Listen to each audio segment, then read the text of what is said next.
Hey guys, welcome back to the channel. This is story about what if Naruto is killed by his best friend during the attempt on recovering Sasuke. Part 1. Before I start, please do support for more amazing content and comments for part 2. Do consider to subscribe my channel and share my video to your friends and check out the description as well. Let's start the video. The wind sped through the trees, whistling like a child between the branches, shaking the leaves to their very core. A wind of sorrow and suffering that couldn't have been more perfectly matched with the grim face the sky had been presenting itself at the time. Straps of dark gray clouds, almost black, slid in the sky, letting the first stars of the beginning of the night show their faces to whoever found themselves in the mood for such activity. But that night Shikamaru wouldn't be watching them. Because there was something much more important, and because the huge fully black clouds in the horizon promised more rain to come. The wind sped through the forest and up the village's gates, swirling in the streets, trying to take away coats and other belongings to the unaware peasant, like a small child playing outside, cackling with laughter. But it was also a wind with the howl of tragedy, sounding like a pack of wolves, mourning their dead comrades after a particularly gruesome fight. The wind passed through the closed doors of Ichiraku's raiment stand, no client would have his meal here today, and ran to the local barbecue in order to take a curious peek to the life of the people of this strange village of Konoha. A fairly large number of villagers were there, laughing and drowning themselves in food and drink, yelling in unhappiness that, to many of them, was nothing but fake, commenting on how good it was the demon was gone, complaining to the hell he had put them through while, at their heart, wondering for the first time, just what had the little boy done to them that had been so bad. The wind rose up and resumed its way. Those were not the ones he wanted to observe. A few lights were lit in the houses and, as Wind looked inside through the window, he would see a child playing by the fire, a housewife busy with her affairs, or just an old man sitting, reading the paper at the light of some candlelights, now that the sun's luminosity was starting to fade. There was a small humming in the air. The wind rose above the houses, spotting a somewhat large group of people, all dressed black, silently and slowly making their way to the graveyard. The wind hurried itself to catch them. The clouds were now right on top of the village again and, as Wind reached the roaming humans, he spotted a young woman slipping slightly on the soaked ground, looking miserable and consumed by sadness at all time. There was a thunder which lit the sky in a yellowish color, deepening the sad frowns on everyone's face. The wind rushed between them, trying to make itself noticed, only getting groans and muffled curses at itself in the process. As she forced herself to keep up with the miserable pace of the goddamn, Sakura was getting more and more depressed. For the most part of the last few days, she had tried to put up a brave face, to show her strong side to everyone, in an attempt to ease the suffering around her, only deepening her own in the process. The thunder startled the girl, making her take a small jump out of scared surprise, making her slip in the muddy ground below her. She felt something cold fall on her cheek and reached for it automatically. It was a droplet of water. All around her, more droplets started to fall, but none of the presents tried to shelter themselves. The rain echoed in a monotonous compass, sending a sad music to the air. A music that matched the despaired sadness, the buried longing and, deep inside, deeper than she would have ever imagined, unknown to everyone including its bearer, the dark hate Sakura was feeling. She forced her legs to keep moving, even though her feet seemed to have been morphed into chakra-enhanced weights. She was at the limit of her resolve and only kept walking due to an unbreakable stubbornness. They had finally arrived. Everyone who had known him, truly known him, was there to pay their last respects to them. Almost everyone, at least. The Toad Sannin didn't seem to have been able to make it. It was not surprising, since he had done the same when his sensei had died, killed by a former teammate, Orochimaru. The man just didn't do well with crowds. He preferred to pay his respects on his own way. The Sakura, moments of her relationship with him kept coming back to her mind. Despite her best efforts, it seemed her brain just wouldn't let her have a moment of rest. Naruto, running around the village, pursued closely by a bunch of ninja, just after having performed his latest prank. Naruto, annoying her to death at the academy. Naruto at the Chunin exams, refusing to give up, Naruto cheering her up in that same exam. Naruto, it's the promise of a lifetime, Sakura-chan. He said, before sprinting off to catch up with the others. Naruto made the nice guy pose. He won't fail. Commented Lee at her side. I'll bring him back for you, Sakura-chan. I'll train to get real strong. Sasuke, why? For power. Why? Sakura was sure. She distinctively heard the question. She raised her head in a jerk, foolishly looking around, a glimmering hope trembling in her heart. But the sky was still dark, rain was still falling, and reality hadn't changed. Naruto had died, killed by the boy he considered his best friend. Killed as he struggled on a foolish errand, a suicide self-imposed mission. No, not self-imposed. Sakura had been the one to impose it on him. And because he was who he was, Naruto just couldn't stand and watch someone close to his heart suffer. And he died with a smile, confident on a promise that would never be kept. Sure, Naruto. I'll get the Mangekyou by killing you. I'll gain the power to kill my brother. I'll return home. Sakura clutched her hand at her heart, pain shooting through her chest, burning her eyes. The tears fell alongside with the rain, undistinguished. If it wasn't for the bloodshot eyes, no one would ever notice she was crying. Everyone was paying their respects. Shikamaru, Choji, Niji, a crying Hinata, the Suna brothers, the Kazekage himself, Gaara of the Sand, a very shaken Kakashi, the Goddamn Hokage and others. A new bolt of lightning split the sky in half, allowing Sakura to clearly see, in the darkness, the photo of a smiling boy, with guts and courage rivaled by none, the hair the color of his heart. With whisker marks on his face, Konohagakure's most surprising ninja, Uzumaki Naruto, Jinchuriki of the Kyuubi no Kitsune, had passed away. Sakura fell to her knees, unable to cope with the pain. Why? She heard again. Except this time was the voice of a girl, next to her. Right in front of her actually. She raised her head to look at the trembling figure of Hinata, standing above her, high and erect. Why? She asked again. Sakura shook her head, unable to answer, as a lump formed in her throat. The powerful kick sent her flying backwards in total surprise. And before she or any of the others could react, Hinata was next to her, anger and hate on her face, darkened by her soaked hair, palms glowing with raw power. She was hit again more times than she could even count before the other girl was stopped by the powerful hand of the Hokage, with a little help from the only other Hyuga present, Niji. Sakura landed with a soft bump next to a tree. As the Hokage readied herself to punish the Hyuga heiress, a sudden feel of power burst through the field before something knocked over Hinata, sending her several dozens of feet in the air. With just a flick of her finger, Sakura had knocked the Hinata flat on the ground. Tsunade knew the power of even on flick of her finger would be enough to kill a person, but she also knew she couldn't quite blame Sakura for it because what was in front of her was not Sakura. Sakura looked around. Her surroundings were awfully familiar. She didn't have to look to know. Naruto was battling Sasuke once again, and she was stuck in the nightmare that haunted her every night since that fateful day. Sai was there, next to her, unconscious, after being knocked out by a particularly bold move of Uchiha Sasuke, who was battling Naruto once again. And once again she was sitting there in the dusty ground, powerless. She didn't know why she couldn't help. There was a large confusion on her heart. Did she really want Sasuke back? Yes, of course she wanted. And yet she couldn't bring herself to help Naruto. Something pinning her to the ground. No. No. I don't want to see it. Please, no. She continued to watch as tears fell down her face in despair. She knew what was coming, she had watched a dream too many times, unable to avoid it. She closed her eyes in a futile attempt to keep the images from reaching her. But it was of no avail. If anything, her attempts only made the images bolder. She was forced to watch, as Sasuke, the very same person she had thought so much of, the very reason she had passed the most lonely years of her life, apart from her best friend Ino, the very reason why she chastised Naruto on a daily basis, the one she once had thought was the love of her life, trusted and overpowered Chidori through Naruto's chest. She watched as the blonde's eyes widened in disbelief, and as Sasuke's Sharingan swirled madly, becoming the feared Mangekyou, and the boy's mad cry of triumph and crazy happiness. She cried out as loud as she could, trying and failing to block those images again and again. In a desperate move she forcefully flung her eyes open, only to find herself laid back on a Konoha's hospital bedroom.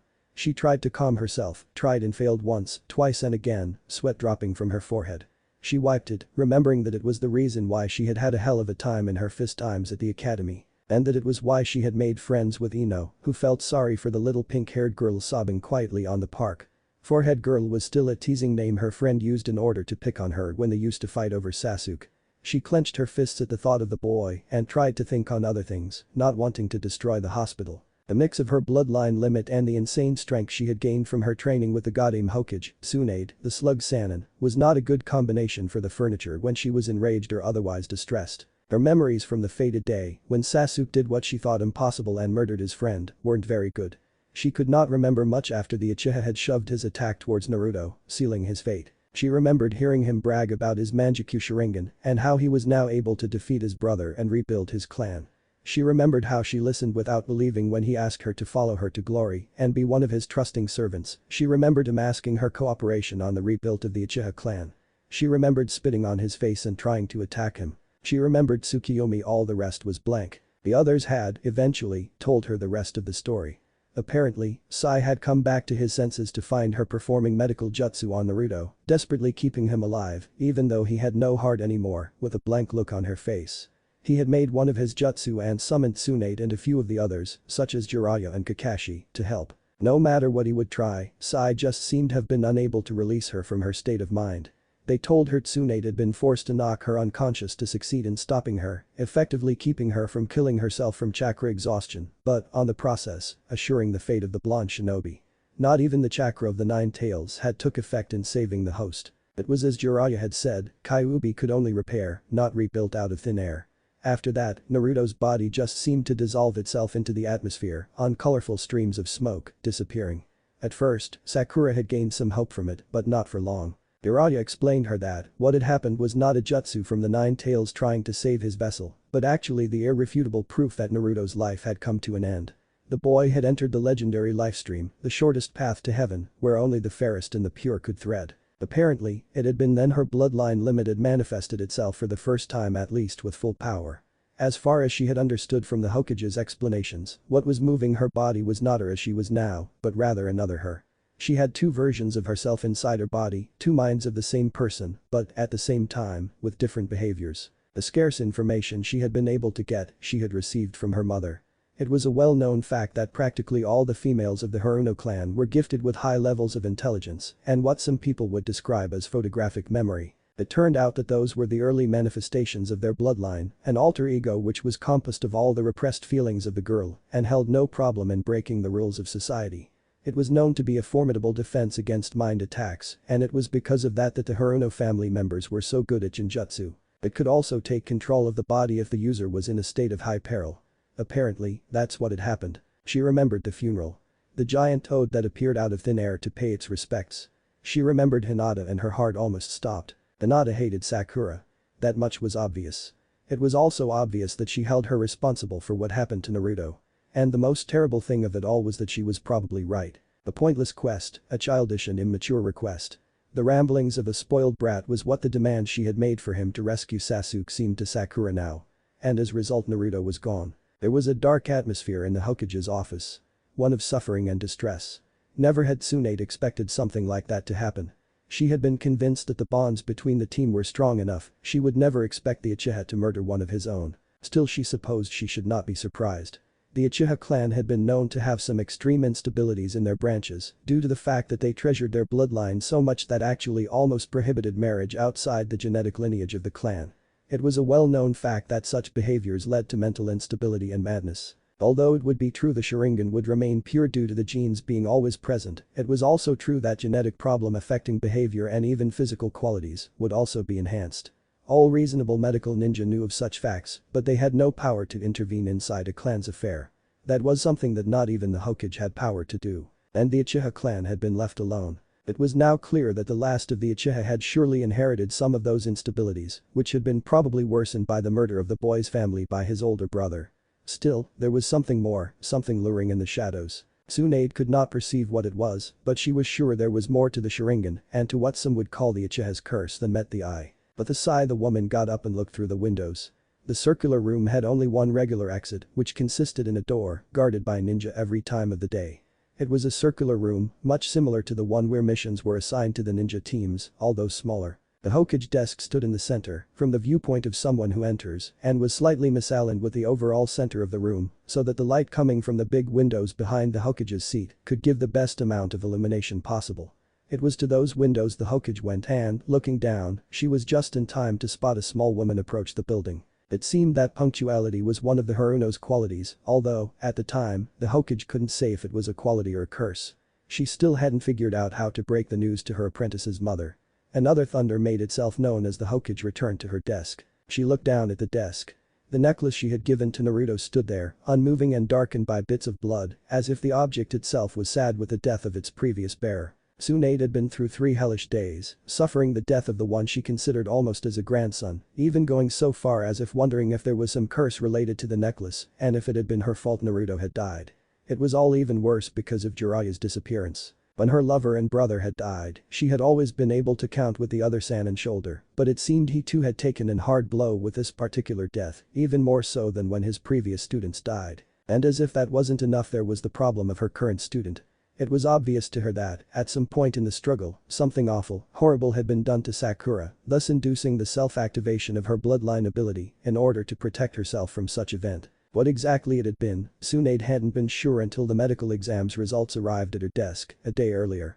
The diagnostic was clear, vestiges of semen and damaged tissue on her apprentice's internal sexual organs left no space for doubt. Sakura had been raped. At first there had been at least two possible candidates for a beating up, if not something more gruesome, but after Sai had agreed to submit himself to scrutiny from Inoichi Yamanaka's mind-reading jutsu, it had been obvious who the perpetrator had been. If there still had been any doubt, the results from the cell's examinations that arrived from laboratory had shoved it away. Sasuke Uchiha had raped his female teammate and killed his other one. Two sins in one day, and Tsunade didn't intend on letting him live past that, no matter what the counselors had to say in the matter. Although there shouldn't be much opposing to the harsh punishments, since most of the clans were on her side now, as their heirs were reaching adulthood, therefore being apt to assume command of the clan, and had been good friends with the blonde. The reasons for the rapping had been given by an unaware Sakura, as she described the ranting of the Uchiha about restoring his clan. It seemed he wanted to assure the continuity of the family no matter what, and decided Sakura would be a good enough of a host. Such word made Tsunade shudder. Due to her student's mental instability, at the moment, Tsunade decided not to tell her anything about it.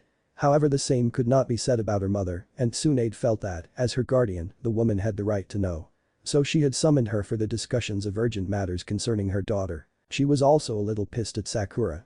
It was wrong, she knew, but she couldn't help but blame her, at least a bit, for the fate of the blonde shinobi. If the girl hadn't been so selfish and childish, nothing like that would have happened. But of course, even the best person had failures and, sometimes, not even the goddamn Hokage could think clearly. There was a low conversation outside and, after a moment, a light knock sounded through the Hokage's door, followed by an announcement that the Haruno head of the clan was there, requesting permission to enter. Sakura jerked her head slightly to the hospital's room window as an unexpected noise came from it. After a few moments she realized it had been nothing more than the wind gushing against the building. The nurses had already came and shut the main light bulge down, but Sakura maintained a small bedside lamp which gave enough light to barely illuminate the room. She couldn't really understand why, but she had been feeling a sense of dread as soon as the night had fallen and had become afraid of staying alone in the room, in the dark.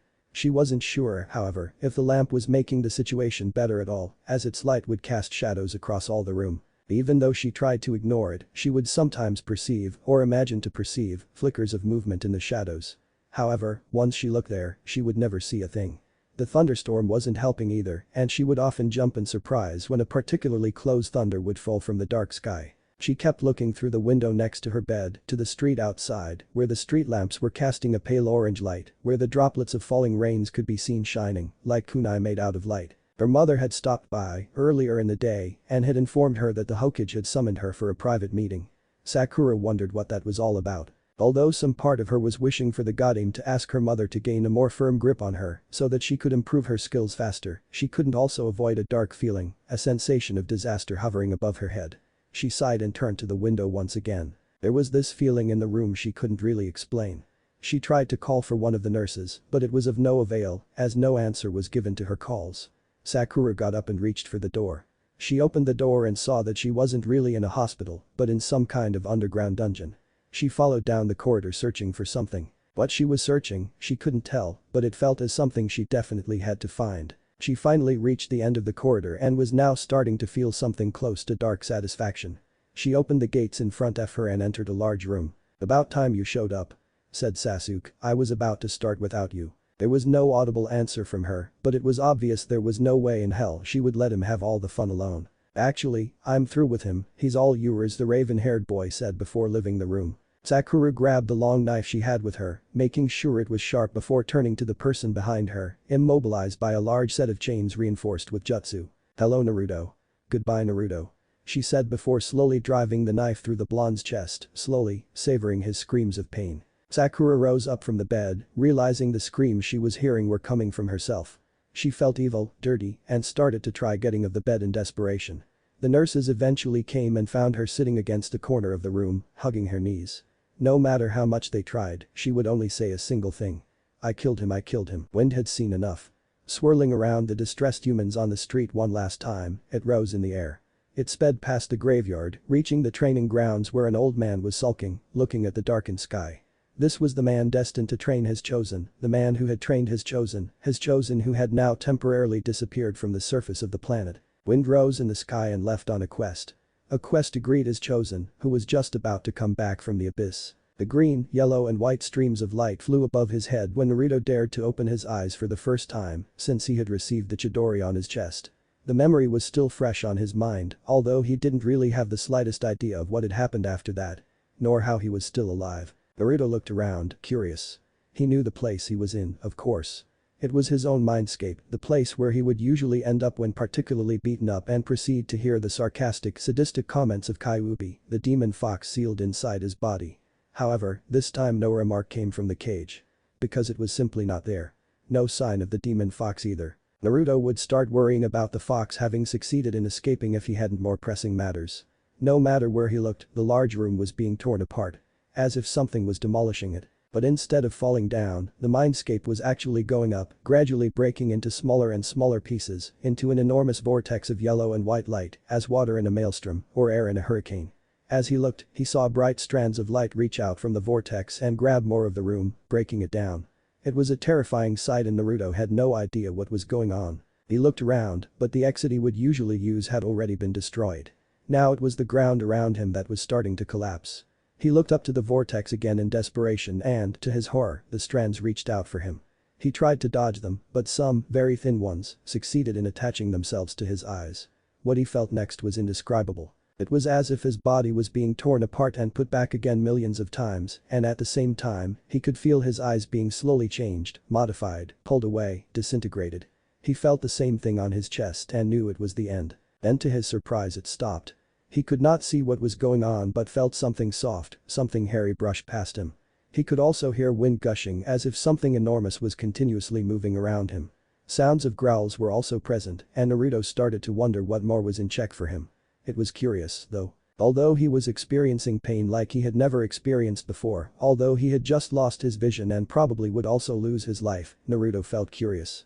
Curious as to what would happen next. What would lay beyond life?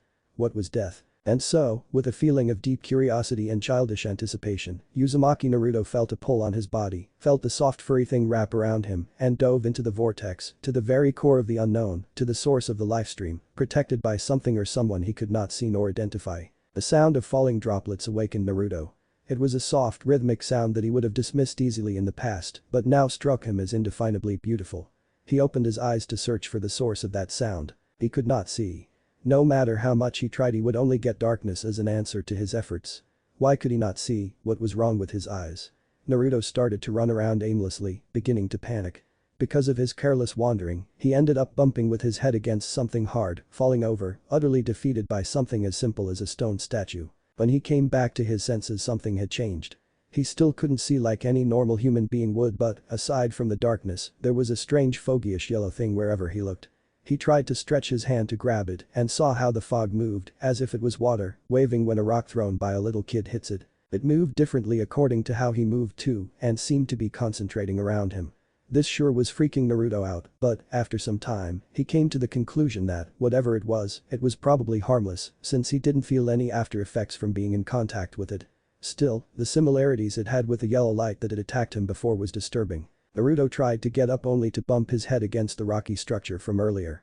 Carefully avoiding new contact, he came to his feet, trying to make out as much of the room he was in as possible, considering his debilitated state. If anyone would have been able to see him, they would probably start laughing their heads off by the sight of Uzumaki Naruto hesitantly making his way back and forth in the room, with his hands extended forward, like a blind mole. He kept trying to get a feeling of the place until, dismayed by pure boredom and lack of any palpable results, he returned to what he supposed was the middle of the room and sat down. It was not a well-known fact that Uzumaki Naruto wasn't that comfortable in the dark at all.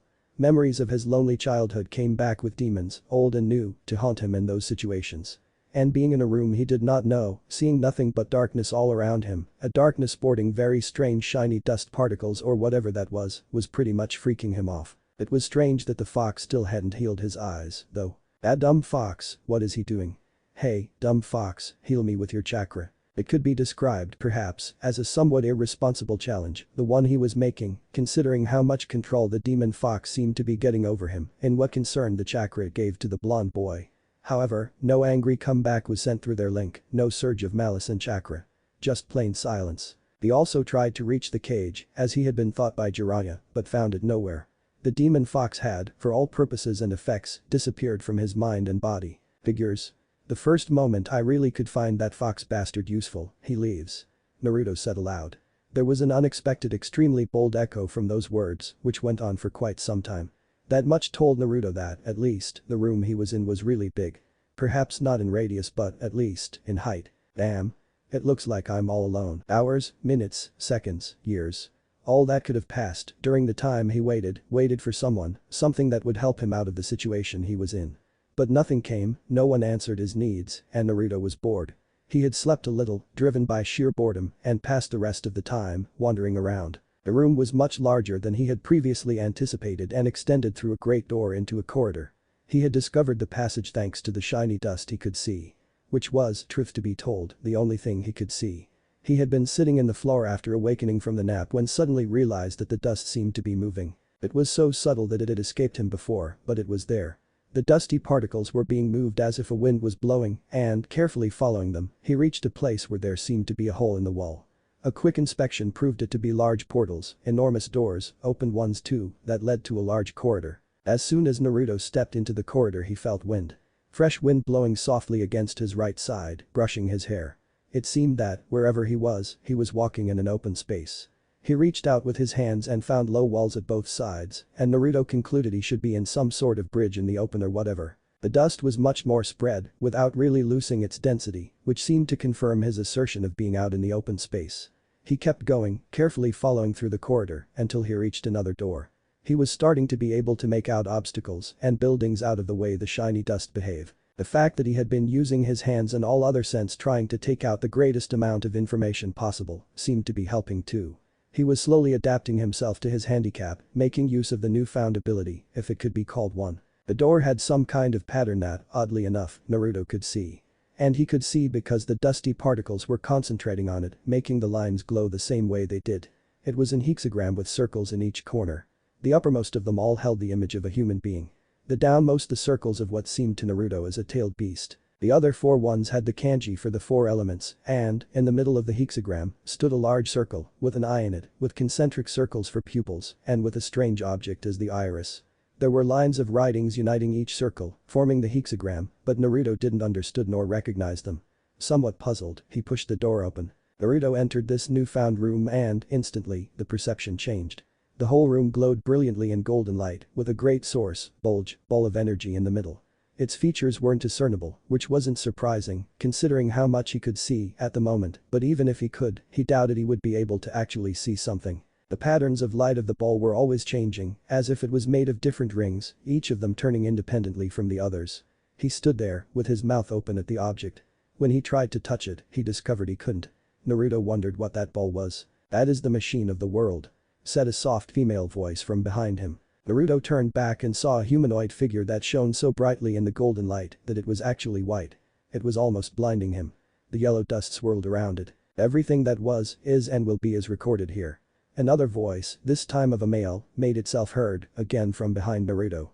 He turned back again and saw, across the ball, on the other side of the room, another humanoid figure, also shining brightly, with the dust around it. "The machine of the world turns," said the female. "According to the will of beings," completed the male. "But it has become restless," continued the first. "For it is a time of change," finished the second. They, whoever they were, whatever they were approaching Naruto as they spoke, constantly alternating between each other, the female starting the sentences and the male finishing them.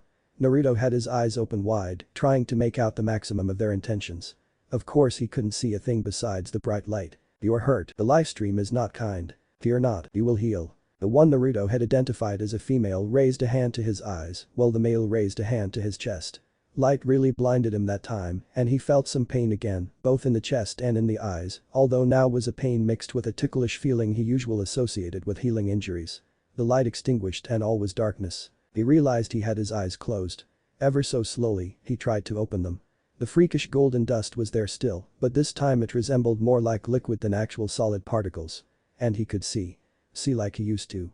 He could finally make out where he was. It appeared to be a very big building and he was in the center of it, next to a strange structure. The room was made of bright white stones, but above, a dome of black ones could be seen.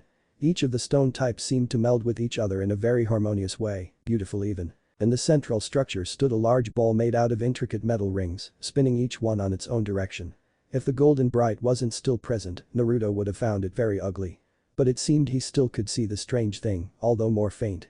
And then there were the beings he had seen before. They had moved while he had been testing his eyes and were now beside each other, as if inviting him for comparison. Honestly, he couldn't see much. There was a white figure with glowing blue eyes, which definitely had the layout of a female body, being made of round forms and subtle gentle proportions. The other one was black, with glowing golden eyes, and had the rough build generally associated to a male. It was difficult to make out anything more for they had no facial features. "Who are you? Where am I?" he asked them. "Where you are, you will now in time. The we are is for you to find out." Naruto looked at them for a moment. "How do I find that out again?" Live. Ask yourself, the world. Keep your curiosity. And your questions will be answered. But you need to search. But you need to think. For every bit of knowledge comes with a price. What price?" Naruto asked, starting to become confused. Effort. Ariete said unsure. He turned his attention to the sphere behind him to avoid any more strange conversations regarding him.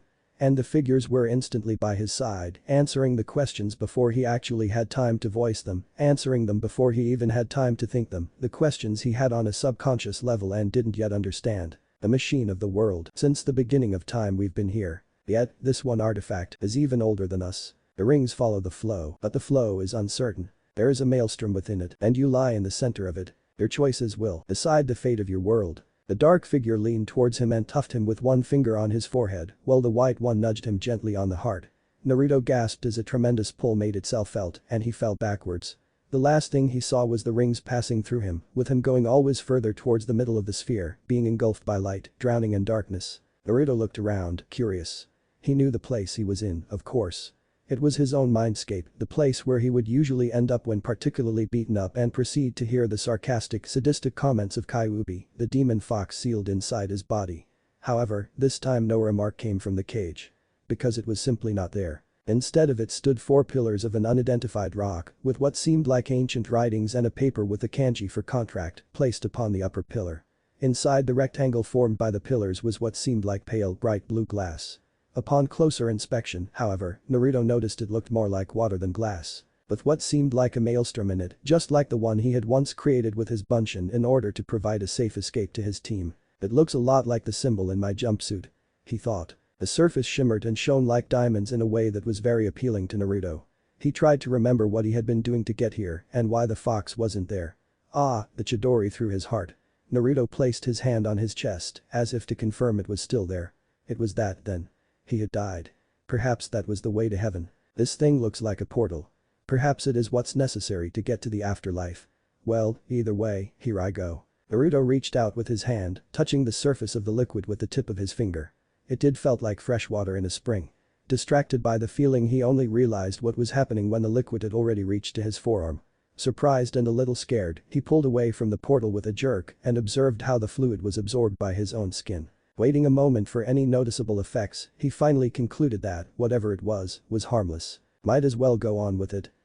Now that I'm going to heaven, maybe I can meet my family. He had no idea why he was talking out loud, but he didn't have anyone else to talk to, and, as far as he knew, there was no assurance that he would find someone anytime soon, so he figured he might as well talk with himself. There was a moment of hesitance in the boy's movement before he resolutely took a step towards the surface, disappearing in the plasma only to find himself in the middle of a stone platform that, as far as he could see, was hanging in the air without visible support. Naruto fell on his knees and took a peek from one of the cliff sides.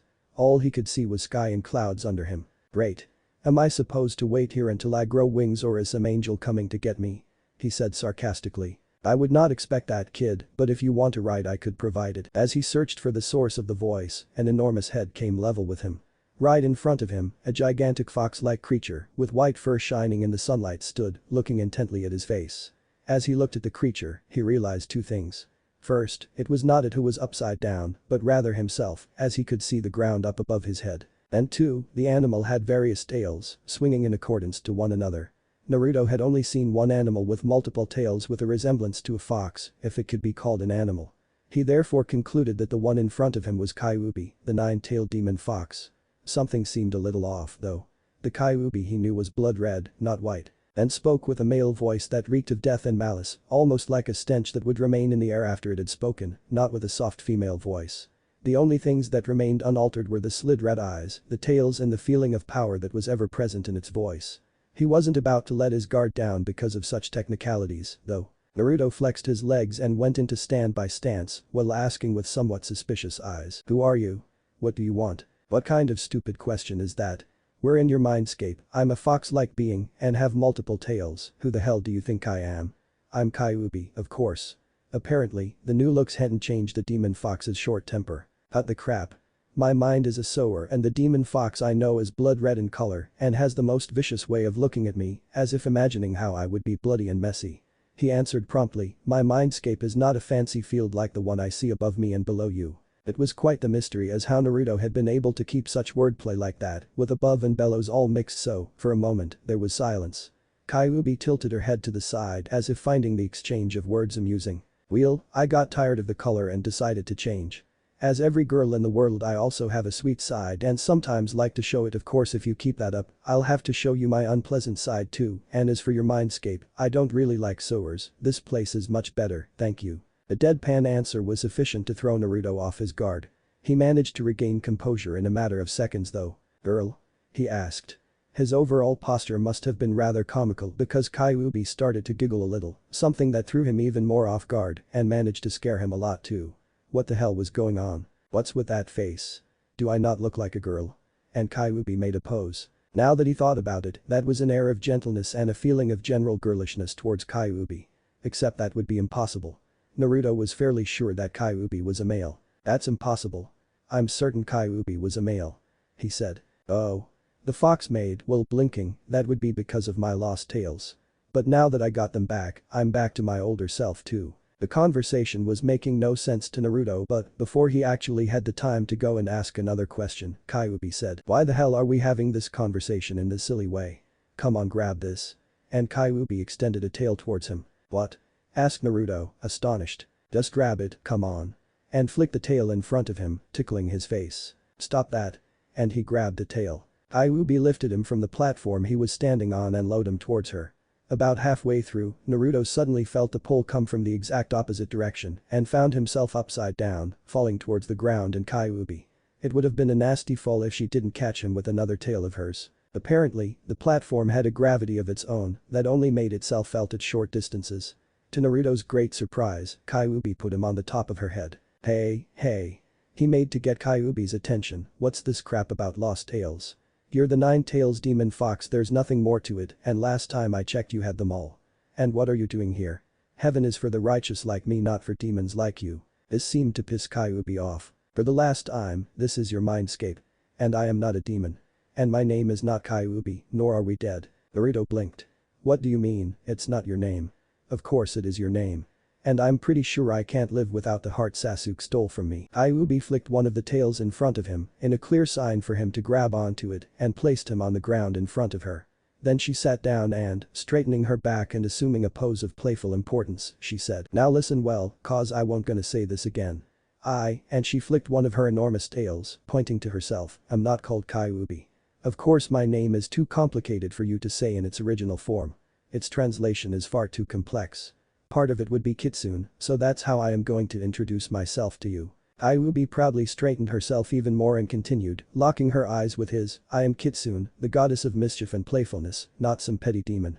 I was what I was because I had lost 3 of my original tails, rendering me unbalanced, assuming the form of a male, and becoming unstable, and vicious, and malicious, and you know what I mean. And evil, Naruto added. And Evie what?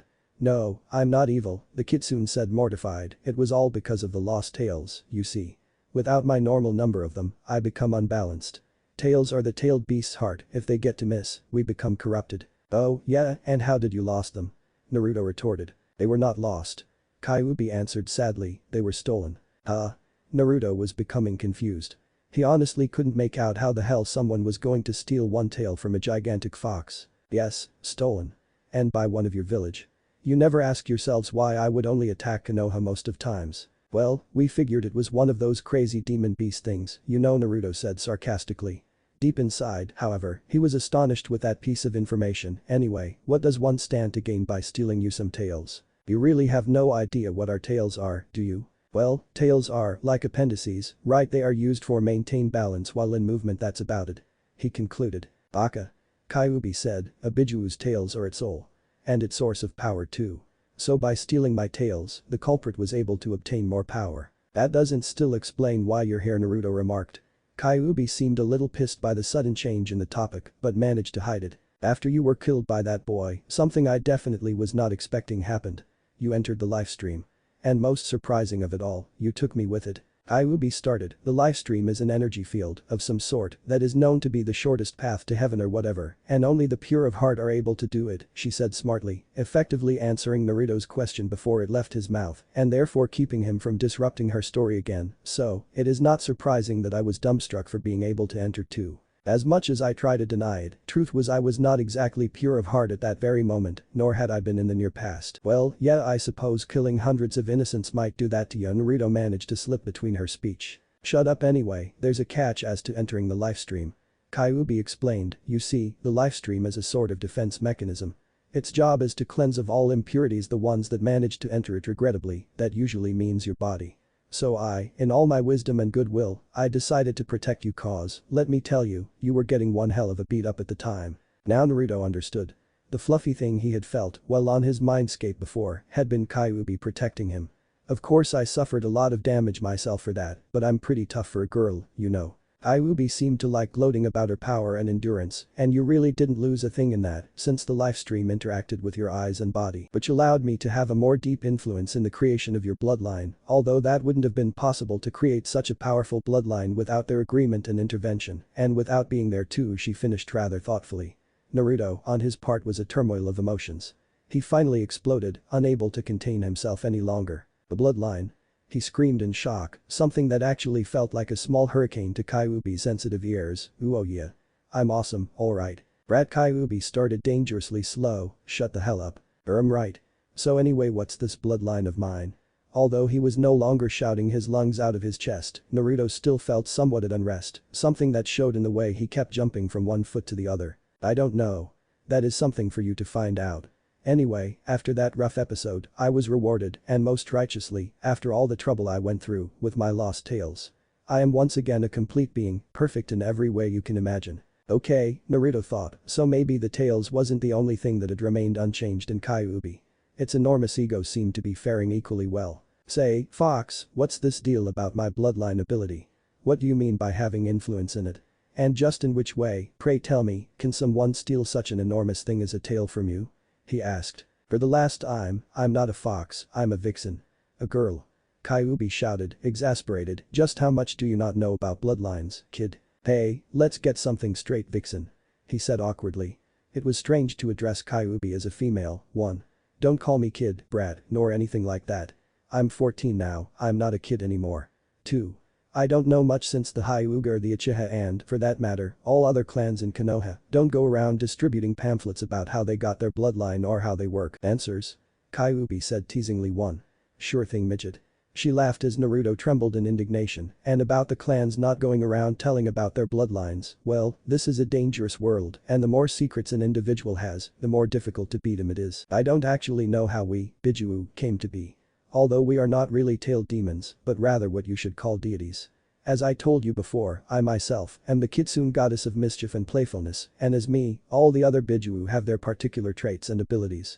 Our origins are lost in the realms of time, much like humankind itself. What I know is that, as far as our memory goes, and believe me, we have very good memories, humans and Biju have formed contracts.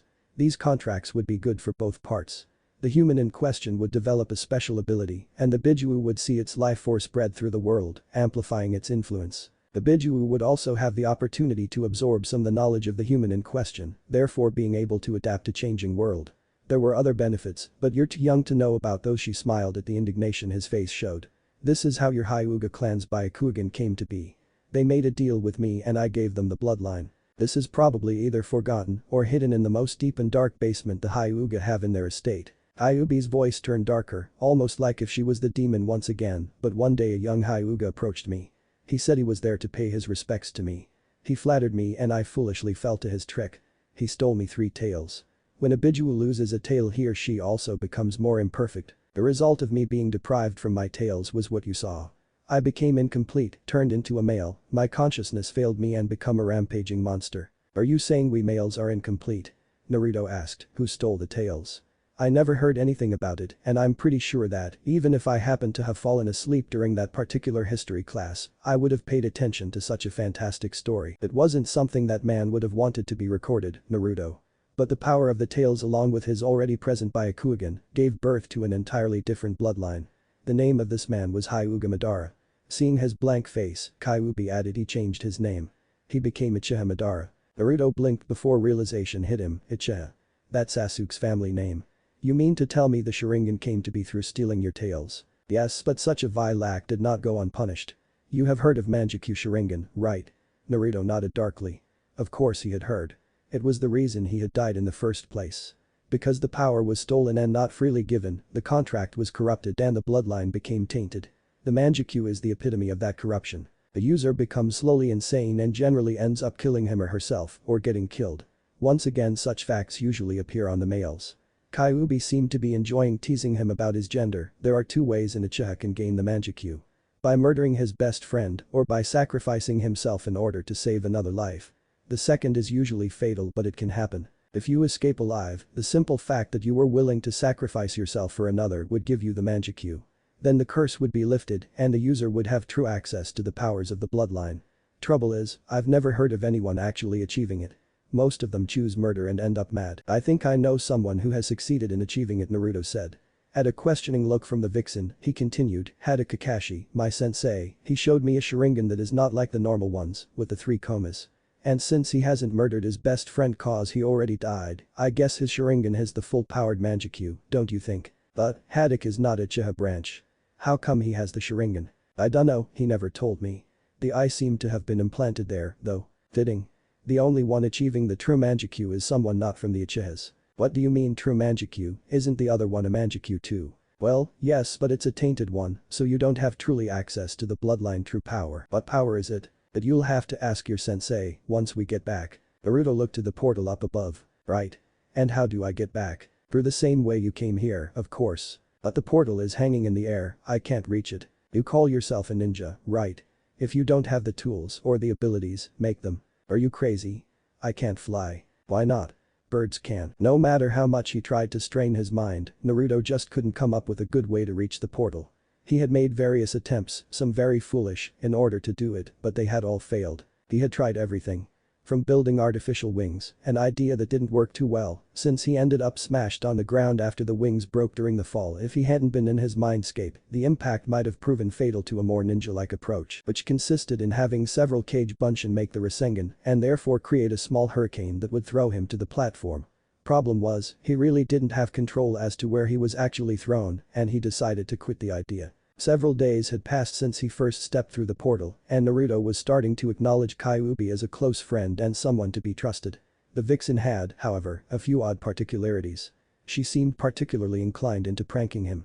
And Naruto, being the consummate prankster, did not like to be pranked and not be able to pay back. There had even been one time when he had been resting atop Kyuubi's head in the middle of her fur which was almost as high as he was when he stood up. After he returned to the ground, there had been this large thud-like noise behind him. He turned back to Kyuubi, only to see this large creature, almost half the size of him, armored and with horrid teeth in the most disgusting mouth he had ever seen. The thing turned towards him and opened its mouth, revealing a lot of leech-like things in the place of where should be its tongue. At that point in time, Naruto couldn't avoid letting out a horrified scream and tried to form a Rasengan. Something useless, for Kyuubi smashed the creature with her paws. What the hell was that? He asked. Oh, this was just a flea.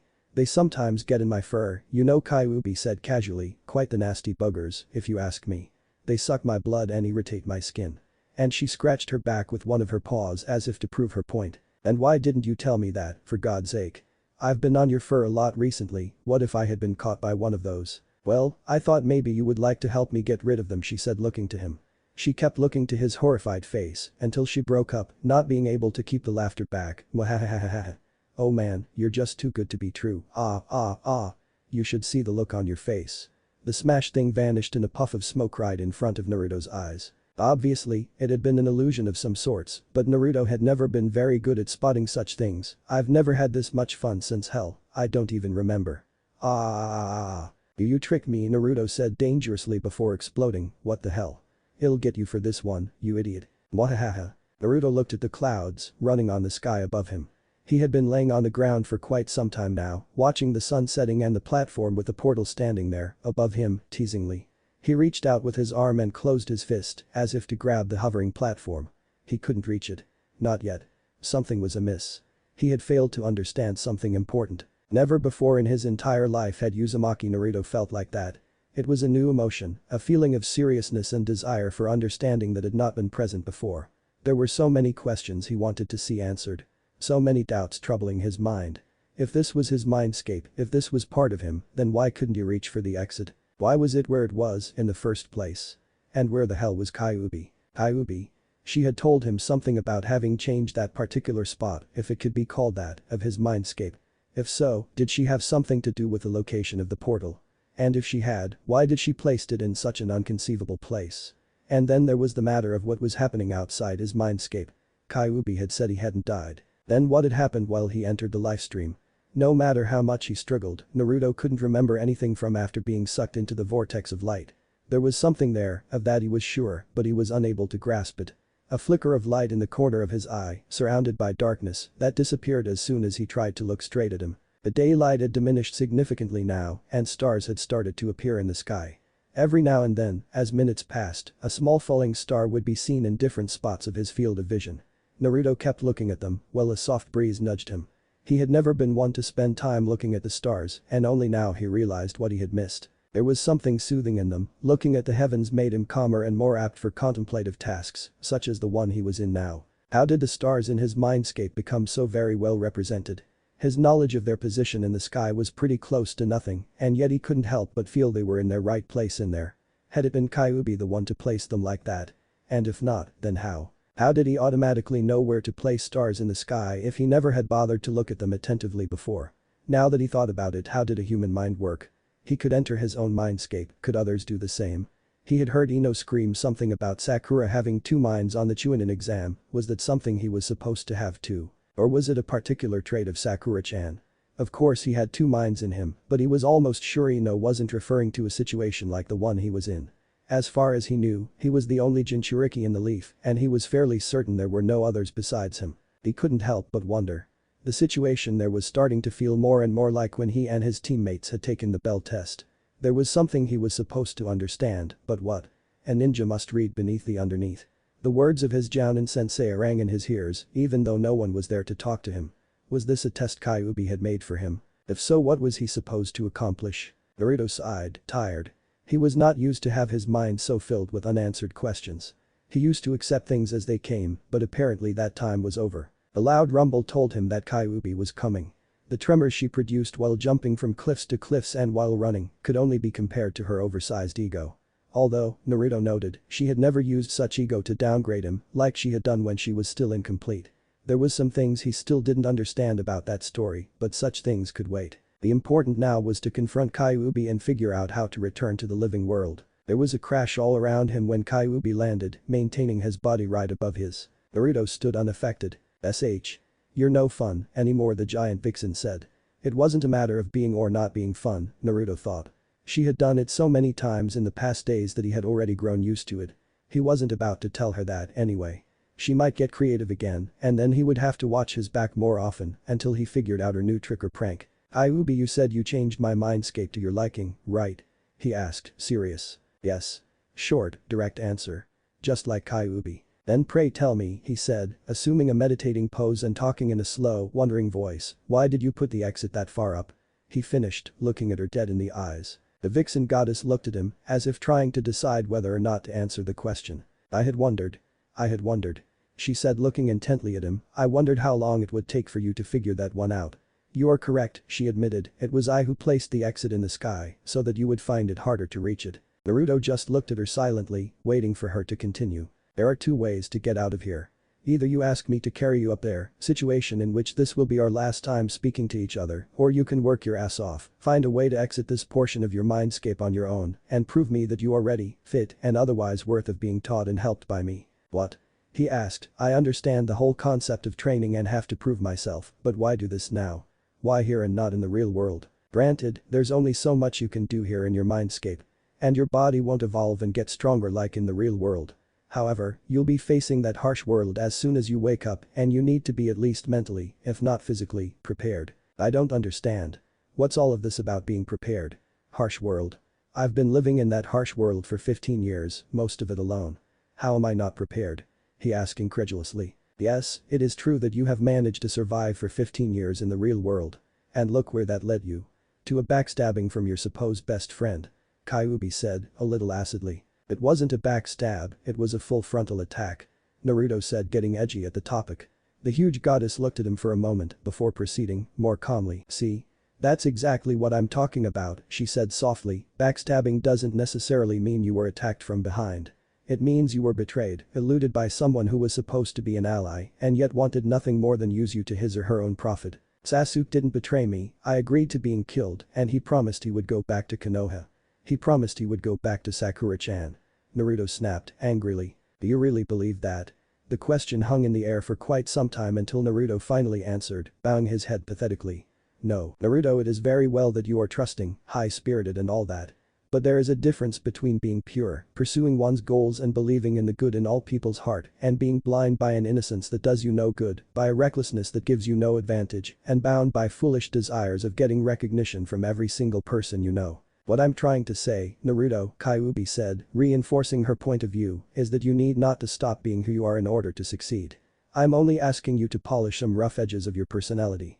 I'm asking you to stop being a child and grow up to become the adult everyone will end up looking up to without losing the humanity all children possess. That is the truly beautiful and recognizable way of becoming a man and the most assured path to the Hokage seat you have desired for so long.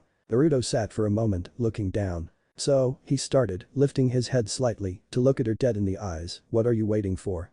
There was a glint in his eyes, determination and purpose, as if nothing in the world could stop him then, almost emitting an aura that could have stood up with the Kyuubi's own one. Raise me. There is this thing about humans. As long as a human has the will to live, the will to improve, he will overcome any difficulty that comes his way. Some people would classify this quality as being stubborn or the inability to know when to quit, to keep one's mouth shut. A few moments after his speech, Uzumaki Naruto was already regretting the words that had left his mouth. Kyuubi's method of raising him into the adult he ought to be was not harsh.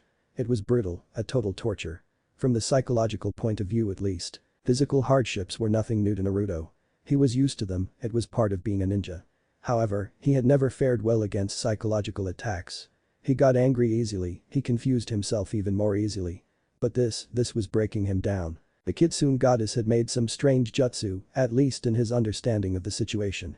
Her tail seemed to flicker above them for a moment before encasing them in a sphere. From that point on, Naruto was forced to face all his previous hardships, being pointed every failure he had made, not in a sympathetic way, but rather in a ruthless one that was purposefully made in order to test his mental strength to the limit, although he did not know that. The hardest one to bear and surpass was, undoubtedly, the events that had occurred during and after confronting Orochimaru, the fight with Sasuke, his defeat. Kyuubi looked down at the boy in front of her paws as he grumbled in his sleep and woke up. He sat and looked at her, after analyzing their surroundings for some moments. That was one hell of a beat up, he said in ill humor. Well, did I pass? The vixen tilted her head to the side before answering, for the moment. What I have in store for you next, though, is not something you can learn or do here, so I'm taking you to the gate as soon as you feel prepared. You figures, he said, the only time you offer help to me for reach the portal is when I can't barely move. Well, do it tomorrow, I'm tired. So tired I don't think I would be able to sleep. What was that, by the way? It was a sort of a genjutsu, if you must know. It is used to make a person revive past events of his or her life, even though one can't willingly recall. It can be used to treat psychological problems, to help analyzing past events, to correct one's mistakes, or for torture. That was torture, all right. Naruto commented. He then fell quiet for a moment before suddenly raising his head to Kyuubi, asking, say, Tsukiyomi wouldn't happen to be a perversion of that jutsu, would it? As a matter of fact, it is. I'm glad to see you use that head of yours for more than just knocking out Shikaku's vessels. There was the vixen with her sarcasm again, Naruto thought. Teach me how to counter it. He asked. The kitsune looked at him and hesitated a little before replying, you aren't ready yet. When the time comes I will help you, but not now. Fine. You're lucky I'm so devastated, or else you would have a hard time making me let this one go, vixen. The giant kitsune looked down at the boy while he closed his eyes for a moment and rested. He had withstood that pretty well indeed. Any ordinary human would probably break down and not be able to do more than crying their hearts out, let alone make half-hearted threats to a goddess. But then again, Uzumaki Naruto was no ordinary man. Yo, Kyuubi. HRMMM. How did you appear? What? Didn't I tell you that I protected you from the stream and then— No, not that, Naruto interrupted. How did you appear in this world? Was there some other goddess you were daughter of, or what? I do not know. I'm sure I've already said this to you. You humans used to have quite some legends about how I came to be, but me myself I don't have a clue. Oh. What kind of stories? Naruto asked interested. They're not worth telling, frankly. They're nothing interesting. Naruto could feel there was something else going on, so he pressed a little more. Oh, come on, tell me. No.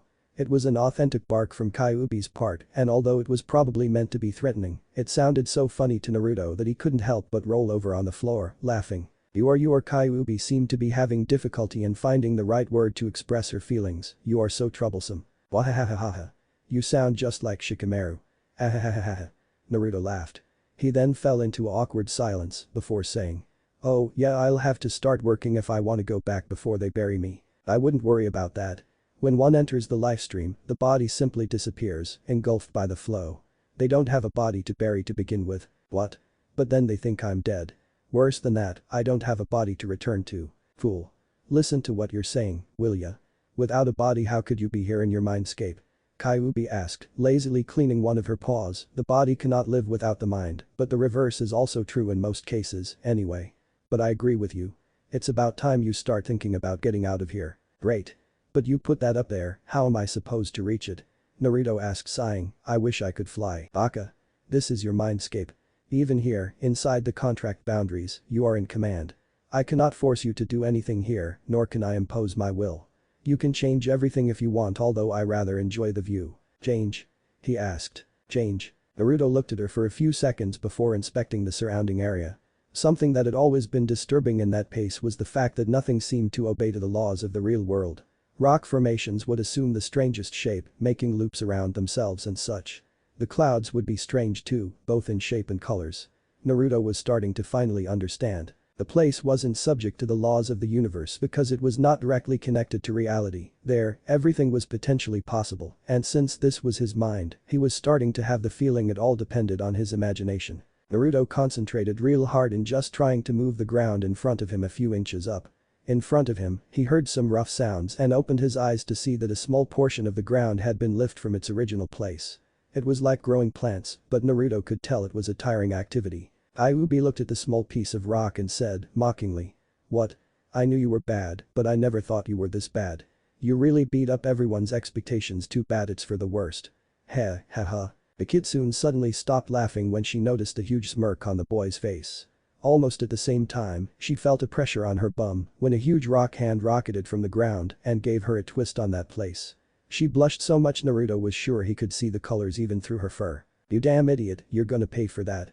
Come here, right now. She started attacking him with her tails and paws, trying to give him a beating, forcing Naruto to resort to his most finely tuned escape techniques, earned through years of pranking and running away from the targets.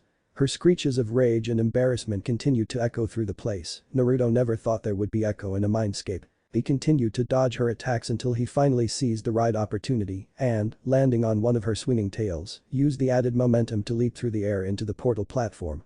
The vixen stood down below, or above him for that matter, since she had risen the platform higher to make it more difficult for him to reach it. Now, what do you say to that? He screamed to her, if this is not using my head, then I don't know what it is. The goddess just looked at him for a moment, still somewhat reddish on the cheeks, if an animal could be said to have such things, before starting to laugh. Well, go on, you earned it. Naruto made his way to the portal but, before stepping through, he turned back to the vixen and asked, Kyuubi, is there any way to take you out of here? You know, like a summoning so that you can get some fresh air. Sure, if you're allowing to take the risk. She smirked, just do as you would do a normal summoning. I'll explain later, right now all you have to know is that you are in a situation that provides you a sort of a contract to me. Naruto nodded, saying. Okay. See you soon, Baka Vixen. He smirked and leaped through the gate before she had time to throw him her answer to the insult. His body felt cold. He couldn't see a thing, all was darkness. He felt like he was floating, but his body seemed way too heavy for that. He couldn't even move his fingers, let alone his arms and legs. He tried to open his eyes. A bright light made itself visible, a bright light that subdued into a golden glow. There were silhouettes behind or in the glow, but he couldn't make out the details. He chose to close them again because they were hurting like hell. Daddy, see him? I told you there was someone here. Naruto was sure he had heard someone. But he was too weak to move, too weak to even try and see who or what it was. The last thing he managed to do before passing out was seeing a distorted face of a strange man before he passed out. The voices were starting to annoy him. Good moods were never his forte, an. This is a Latin word sometimes used in other languages such as English. It means strong or strength, meaning in this context that good moods were not one of Naruto's strengths. You might be seeing some more of these in the future. After all, my main language is a Latin one. I'm Portuguese. In the mornings. He despised noises in the morning. The loud ones deafened him and the small ones presented a titanic torture for his sleepy brain. He decided to teach some manners into whoever was talking while he was trying to sleep. But all he could do was to grunt some sounds as he half opened his eyes. Oh look. Daddy, I think he's waking up, look. It was a child's voice. Don't shout, girl, you'll wake up the poor fellow, a deep voice said. Naruto looked around him. He was laid on what it seemed to be a bed made of straws. Above him, he could see the adorned ceiling, made of dark polished wood. He did not recognize the wood though. Turning to his left he saw a wall. A white time-darkened wall. Turning to his right he saw a face. A very dark face. A few centimeters away from his nose. He made a sudden attempt to move away, only to feel a big hand on his shoulder and to hear the deep voice again saying. Calm down, son, all is well. We mean you no harm. Turning to the source of the voice he saw a man with a painted body. The body was painted in a dark brown color and he had some adorns on his face, around his eyes, in his ears. A very powerful man, judging from his bulk. Where am I? He asked. In the house of Juan Silvertongue, in the coast of Osterland, in the village of Barisal. I'm the chief of this village. The man called Juan's answered. My daughter here found you on the shore to the south, lying unconscious in the sand. He pointed to the little girl Naruto had first seen. You've been asleep for almost 2 weeks. I was starting to wonder if you were really a man and not some kind of strange plant. He smirked. Naruto was starting to notice that something was not quite right. But he couldn't seem to be able to tell what, so he asked, more to keep a conversation than anything else. Why are you painted? What? The man seemed surprised by his question. Naruto noticed that he had a strange accent in the way he talked. Your body, it's all covered with dark brown ink. Naruto felt his throat dry and was having some difficulty in voicing his thoughts. The man started laughing loudly.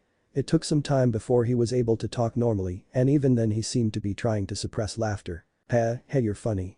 This is my natural skin color, young man. In our continent, most people have darkened skin.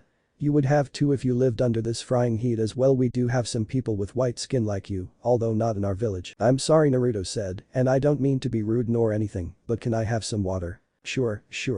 Juan's answered before turning to his daughter Sarah. Go fetch some water for our friend. He looked questioningly to Naruto. The name is Naruto, he answered. Right. Go fetch some water to Naruto, will you? The little girl nodded and ran towards the exit of the room. Moments later, Naruto heard the sound of a door closing and the footsteps outside the door. He was starting to notice what was off in that place. Wherever he looked, what seemed to be like faint, almost invisibles, streams of yellowish light were wavering in front of him. In all directions possible. He also started to notice that the streams seemed to shift accordingly to his and other people's movements. It was almost like an echo of those movements. Like steam in the wind. Noticing the curious look the man was giving him, Naruto decided to pursue the conversation to avoid embarrassing questions. Look, I'm sorry I said that about your skin. I've never seen someone with that skin color, it's just weird. He said in a low voice. He didn't want to antagonize the ones who had apparently saved him. I'm sorry. He quickly asked again. Oh, don't worry. Replied the man, you look strange too. My daughter looks strange.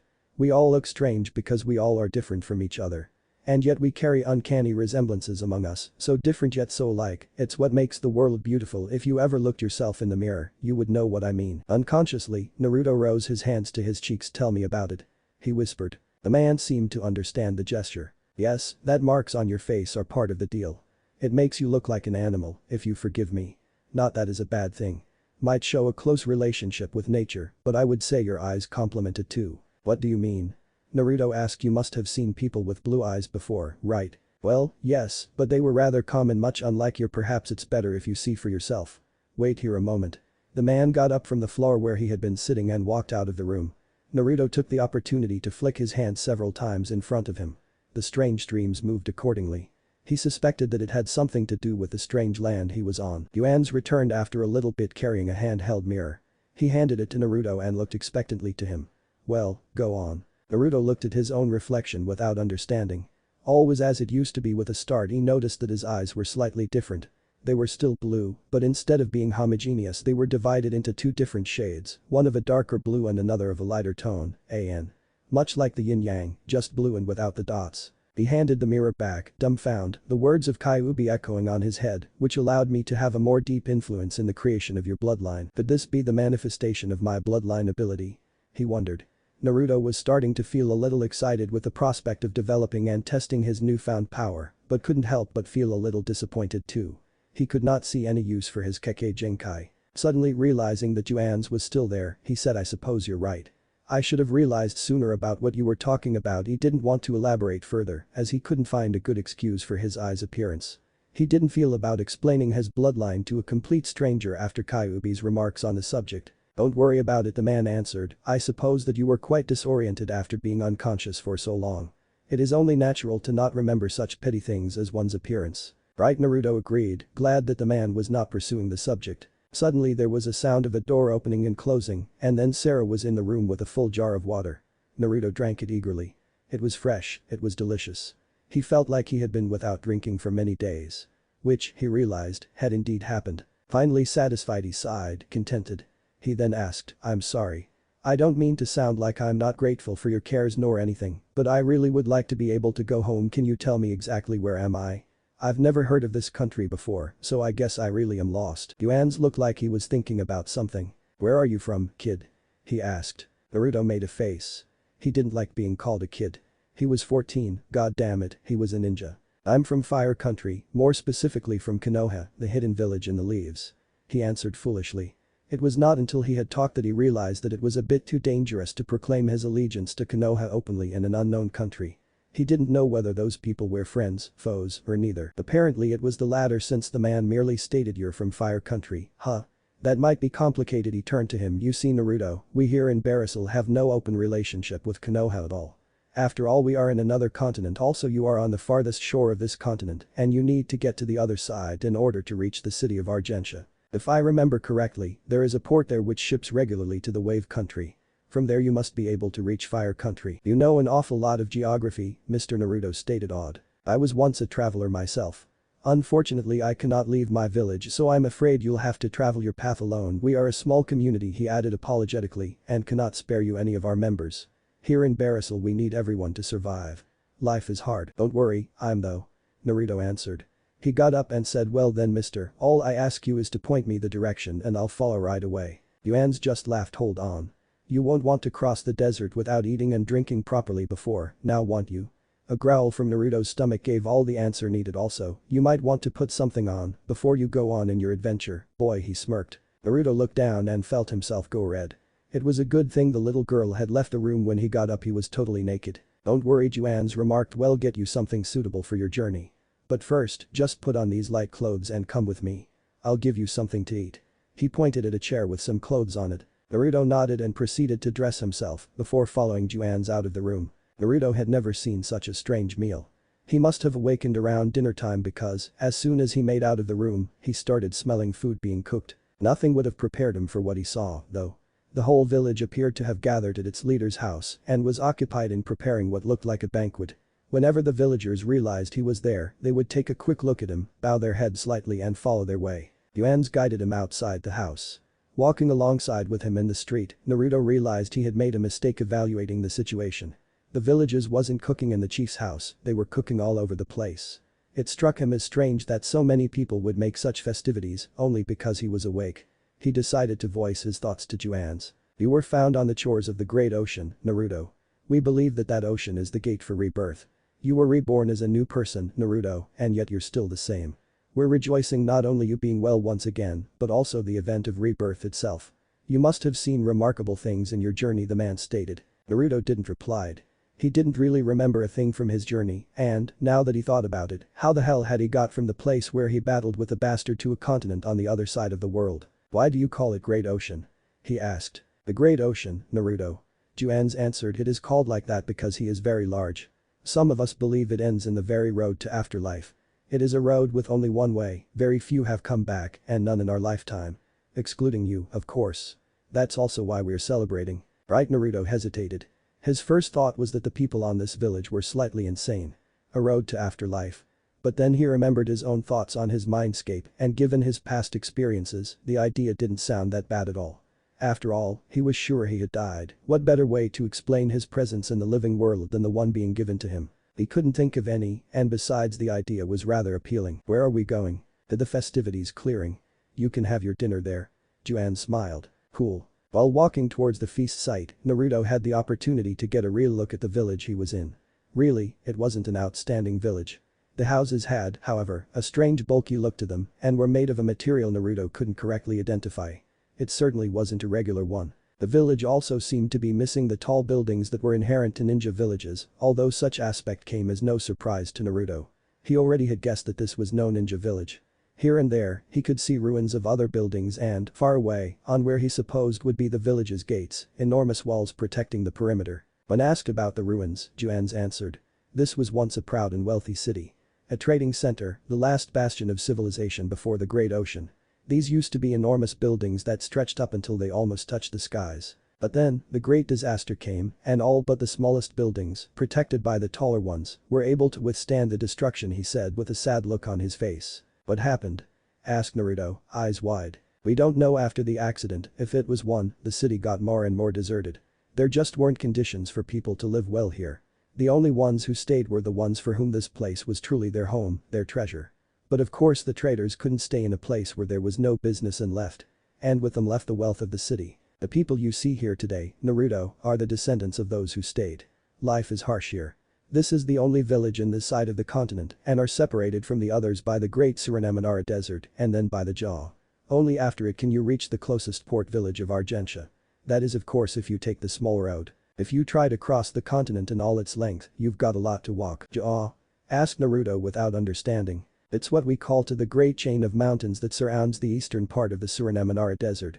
Quite interesting rock formations if you ask me. Why? Well, you'll see when you get there if you get there, that is.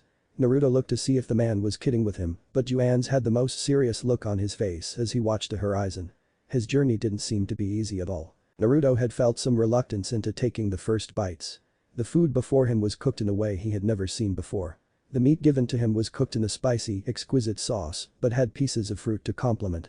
Once he took the first bite, however, all the reluctance disappeared to give place to a ravishing appetite that destroyed meals like a hurricane destroyed straw houses. Although they tried, most of the attendants to the banquet failed miserably at hiding the astonishment they felt as Naruto demolished bowls after bowls, dishes after dishes.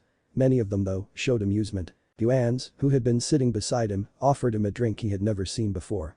When they told him it was an alcoholic beverage, he tried to refuse but, as they assured him its alcohol gradient was small, he ventured a small sip. It was indeed delicious and he was soon asking for more. The night progressed pleasantly, with the entire village gathered around the round table, laughing, dancing and talking, a large bonfire lit in the middle. Naruto had been asked various times to recount the events that had led him to drift in the Great Ocean at first. He had been rather awkward and reluctant, but the strange drink released his tongue, so he ended up telling them the story of his life. He did, however, have the care to left the matters concerning Kyuubi outside the talk, but couldn't help but feel some discomfort under the dense scrutiny an old woman was giving him. This particular woman was very adorned and covered with necklaces and the like. The old lady wore a dark kimono-like dress, with markings that reminded him oddly of some statues he had seen at the Temple of Fire, back when he was still on his land.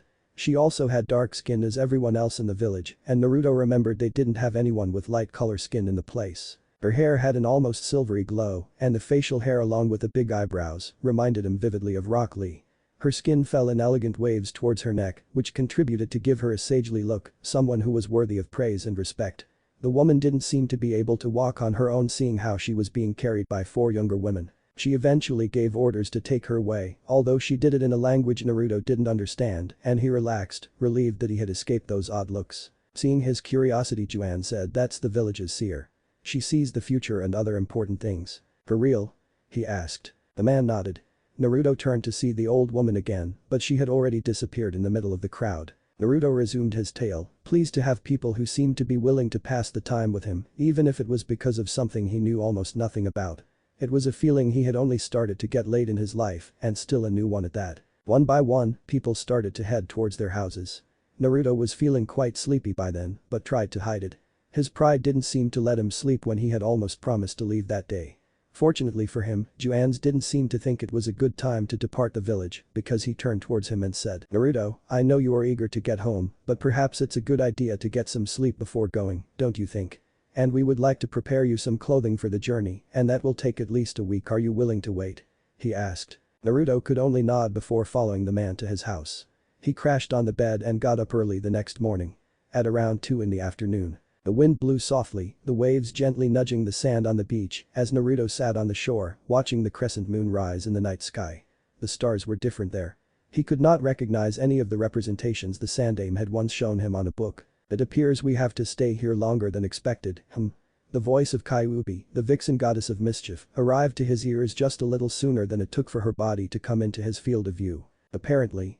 Naruto answered, lying on his back, looking at the starry sky, while the vixen made herself comfortable, with her head against his belly. It was usually the opposite. Kyuubi would normally be much larger than she was now when he summoned her, and it would be the kitsune who serve as a pillow to him. But this was fine too. "Juan seems to think that I need some clothes. More proper ones to cross the desert." Naruto furrowed his brows, trying to concentrate. He had something important to ask her, he just couldn't remember what. "Well, he does have a point, you know, crossing a desert is no small task. I already crossed a desert more than once," he answered. Kyuubi turned her head towards him. "Crossing Suna's desert doesn't count, as you were accompanied by teammates and only crossed the borderline of it. Believe me, crossing a desert is not for pussies." Naruto chose to not answer her statement. He honestly couldn't be bothered at the moment and, truth to be told, he didn't think he could win the argument once it had started. The sky was unusually starry there. He supposed it had to be with the fact that there was no real big light source for many kilometers around them. The beach they were laying in had been suggested to him by the village's leader, Juans, when asked about some place where Naruto could train without risking being seen and, therefore, have his village's secret techniques being copied. The beach was located between high cliffs and was almost impossible for anyone without ninja skills to reach it.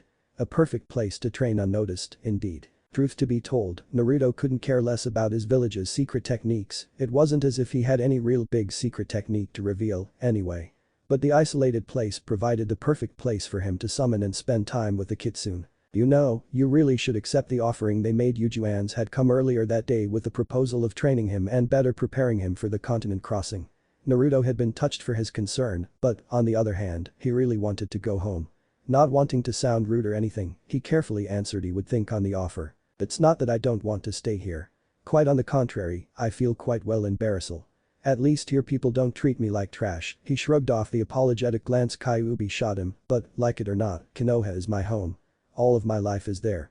My memories, my sadness, the few happy moments I had stop with that face." Kyuubi jumped a little before soothing her features from the painful guilt that washed through her. "You're not to blame, from what you've told me. And my friends, and the people I could have considered family are there too.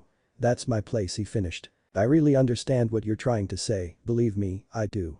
But wouldn't it be better to train and get stronger and actually arrive there safe and sound than taking unnecessary risks and risk not making through it all? Would your friends prefer to see you alive and well, or having their fears and suspicions of your death, as I'm sure they are having, after you disappeared, confirmed?" the vixen asked. Naruto stayed silent, pondering what he had just heard. Then he spoke his mind. "But wouldn't take longer make them even more sure of my death?" "That may be so, but in that case, their suspicions will be just that. Suspicions. But if you truly die, then they would become certainty. And to die alone, away from your friends, is not a good way to die. There is also the matter of Akatsuki." This made Naruto raise his eyebrows in surprise. He didn't know she knew about them, but then again, he shared a body with her, so he supposed that was expected. "If you don't appear outright, the rumors of the Uchiha killing you will start to spread, and they will cease to look for you. After all, he did pierce your chest and ripped away your heart besides. Don't forget you promised me to train and grow up. I promised to help you, but there's only so much I can do if you're not willing." Yep, he was right, alright. No way he would be able to win in an argument against her. And he had to admit her reasoning made sense. His blood was still rushing fast through him from when he heard her talk about Sasuke, but he tried not to think about it. He was no simpleton, especially now, and he knew it was likely that the last Uchiha hadn't returned home. With a pang, he realized he might have even attempted to hurt Sakura. He had been a real idiot to think his death would accomplish anything. He shook his head slightly, chasing the line of thought away. He wouldn't judge anyone without knowing all the facts, that's what the villagers had done to him. He wouldn't sink so low. But Kyuubi was right, he needed preparation. "In the name of the fourth Hokage, I knew I couldn't outsmart you in a discussion," he said. Kyuubi actually looked surprised at his choice of words. Alright, I'll accept the training and take my time. But you have to train me too, alright. The tailed kitsune nodded. We can start right now if you want. Awesome. He said with a smile and an expression that, if Sakura or any other girl from the leaf had been there, would have been left dazzled for the rest of the night. So what are you teaching me? Some cool jutsu. Kick-ass jutsu. First I'll line up a schedule for you, then we'll see, she answered. Ninjutsu is all very well, but there's something you have to have in order to make it useful. She continued, rising from his belly and starting to pace back and forth in front of him. To his credit, Naruto sat straight and actually looked as if he was paying attention. You must learn to think. To control your emotions and learn to act correctly according to the situation you're in. On a dangerous world, the trick is not so much as avoiding dangerous situations. Is to plan things through and reduce that danger to a minimum. You need peace of spirit, you need accuracy of thought, and for that goal I'm teaching you how to meditate. She finished. Naruto blinked. What? Kyuubi sighed as she explained, meditation allows you to reach a state of mind where it is easier to perceive what's happening around you.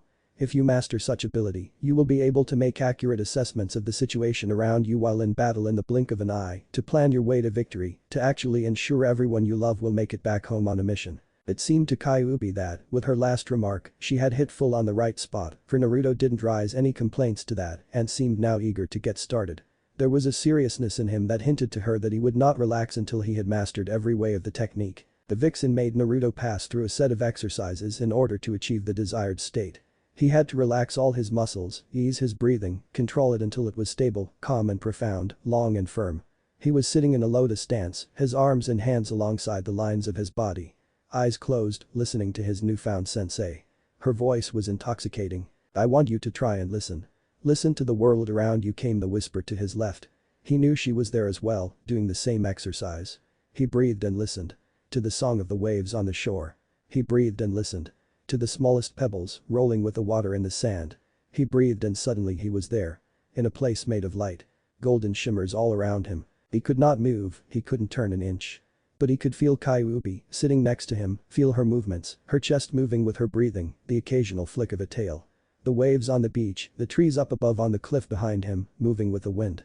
All of that sent waves of information towards him, a disturbance in the shimmering light, much like the flow of water. It was marvelous. But the gasp, he opened his eyes.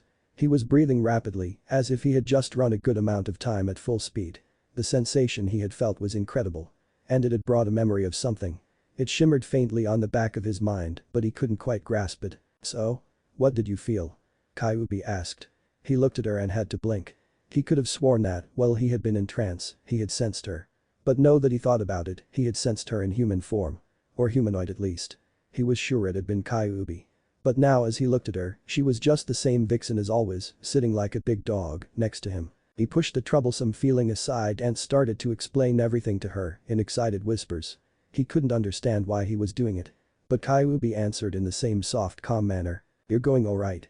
She chuckled, we'll stop it for now. Your experience was brief, but it took you a long time to get there. Naruto looked up and found that the moon was already high on the sky, starting its journey back to Earth. He nodded and got up, preparing to go back to the small village. Time passed and soon almost 2 months had gone by since he had breathed again on the shores of Argentia. His clothes were prepared and finished, and he now used them every day. Even if that meant to actually have to do laundry much more often than normal. The clothes the people of Barisil had made for him were intricate. He had a black tight shirt that served as a primary layer between his skin and the other clothes.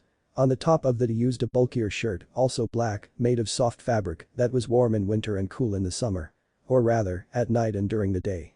He had had to become used to the shifting pattern of the weather there. This shirt was extremely loose around his arms and torso, so he eventually settled up in using belts to strap the tissue around his body. Also black. He had questioned why they had made everything black and was explained that, in the desert, dark clothes were often much more comfortable than brighter ones, no matter how counterintuitive that might sound. Even with the straps, it was still loose on most of his upper body, with the exception of the arms, and, as such, it created bags of cooled air that helped him keep his body temperature at a good level. A pair of black pants and boots completed the set. Apparently, using sandals in the desert wasn't a good idea. There were scorpions, spiders and other venomous animals that could give you quite some trouble if you were to be bitten or stung by one of them. His training sessions also kept going almost every night, the time at which most of the people were asleep and, therefore, wouldn't feel curious as to what he would be doing on the beach. Difficult as it was to access, it was still possible for someone to spy upon them. One night he had been meditating for longer than normal when he sensed Kyuubi move from the spot she was sitting, stop in front of him and smirk. He could swear that the being in front of him was not a fox. Suddenly, he sensed a rapid movement and raised his arm, blocking the attack she had launched towards him, while immediately opening his eyes. "Excellent. You understand now what I meant about this helping you in battle?" she asked smirking. "Yeah, I do. Although I would have preferred you had told me so right from the beginning, instead of waiting almost 3 goddamn months to show it to me," he answered. But he was smiling too as he did so. "You, of all people, should know that it's easy for you to understand, heck, no. To believe something about training if you experience it firsthand than if someone tells you about it." Naruto could only laugh sheepishly while embarrassingly scratching his head at her comment. "Anyway, I think we're ready to move to the next stage. From now on, I want you to try to maintain that state of mind while with your eyes open and while performing your day-to-day tasks. It will be much more difficult, but I have faith in you. But not for today, though." She continued, "You successfully passed the test and you've done enough for now. How about trying some jutsu to relax?" Naruto nodded, satisfied. Although he understood the importance of meditation and had grown quite adept at it, he missed using his ninja techniques. It had been 3 months since he had come back to life. He didn't think he had been so much time without using jutsu before. At least since he had become a ninja. "I reckon you have been taught how to use the 4th Hokage's jutsu, the Rasengan, right?" Upon his confirmation, she continued, "I want you to try and do it again. This time without clones." Naruto scowled a little. He had never been able to do it before without resorting to his clones or Kyuubi's influence. "You can try and break some of the rocks on the cliffs, but be mindful not to put too much power in the jutsu or we might make such a ruckus that will alert the villagers to what we're doing or to me," she said, carefully. Hi. Kyuubi was right. He didn't know if people there had heard about tailed demons, but it was a likely supposition that, powerful as they were, they could cross oceans without second thoughts, so they probably knew about them too. Them finding out he had a tailed being inside him could destroy all the trust he had earned there. And he didn't want to lose that. He made a few attempts at the Rasengan but totally failed. With time, he noticed he was even getting a lot of difficulty in just molding the chakra for use. Kyuubi seemed to notice something was amiss because she asked if something was wrong. "I don't know." He answering, struggling to mold the chakra, grinding his teeth. "I'm having an absurd amount of difficulty in just molding the chakra, let alone shape it for the Rasengan. I don't understand." Kyuubi seemed somewhat taken back by this. "How's that possible if you can summon me? When I summon you, I don't even have to mold chakra, don't ask me why." He answered. "I wonder," she said, walking around him, inspecting him, "could this be related to your emerging bloodline? You can summon me, but are unable to use chakra outside yourself. Is there something else you haven't been telling me?" she asked sharply. Naruto shifted uncomfortably while swallowing. "Well, there is this weird dust I see all the time." "Dust? Explain." the vixen demanded. "It's everywhere I look, and any movement anything does causes it to shimmer and wave." He thrashed his arms around wildly, as if to prove his point. "Even now as I try to mold chakra, it swirls around me. It's very annoying and distracting, damn it. Aka. That's a great thing, if it is what I think it is." She stood silent a moment, measuring him. "Listen to this and listen carefully. What I'm about to tell you is unknown to everyone but me and the powers of the world. This is not something to go telling others." She emphasized, "Every living creature is made up of 2 forces. The physical and the mental or psychological. The physical is, of course, chakra. You ninja gather it and use it to do your ninjutsu. And like a muscle, the more you use it, the more you strain yourself, the more it develops." She paused for a moment, looking at him, before starting to pace back and forth. "The other one is created every time a being dedicates time to intellectual activities. The gathering of knowledge, the solving of riddles, the training of the mind. Now every, and I mean every, living being, animal or plant, has a mind of their own. Granted their levels of development vary, but they all have one. The point is," she stressed, "that this second force is always being created. But instead of being gathered inside one's body, it is freed into the environment. I believe this second power is the one you are able to see. It would also explain the rather peculiar shape of your eyes." "What do you mean?" Naruto asked, slightly confused. "Your eyes bear an uncanny resemblance to the Tajitu, the yin-yang, which symbolizes balance. It has been a long time since anyone was ever able to sense, let alone use, the mental power of beings. The last one to do it disappeared even before I was born. I believe the old blood has been purified with your visit to the life stream.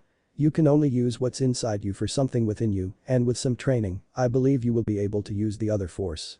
The fact that you've told me that dust swirled around you when you tried to use chakra seems to support my assumptions." "Great. So now I'm unable to use jutsu and have to start from the scratch on something there isn't even a scroll on," he said sarcastically. "Haven't you been paying attention to me at all?" Kyuubi asked sharply. The dust is a product of the mind and as such is controlled by will.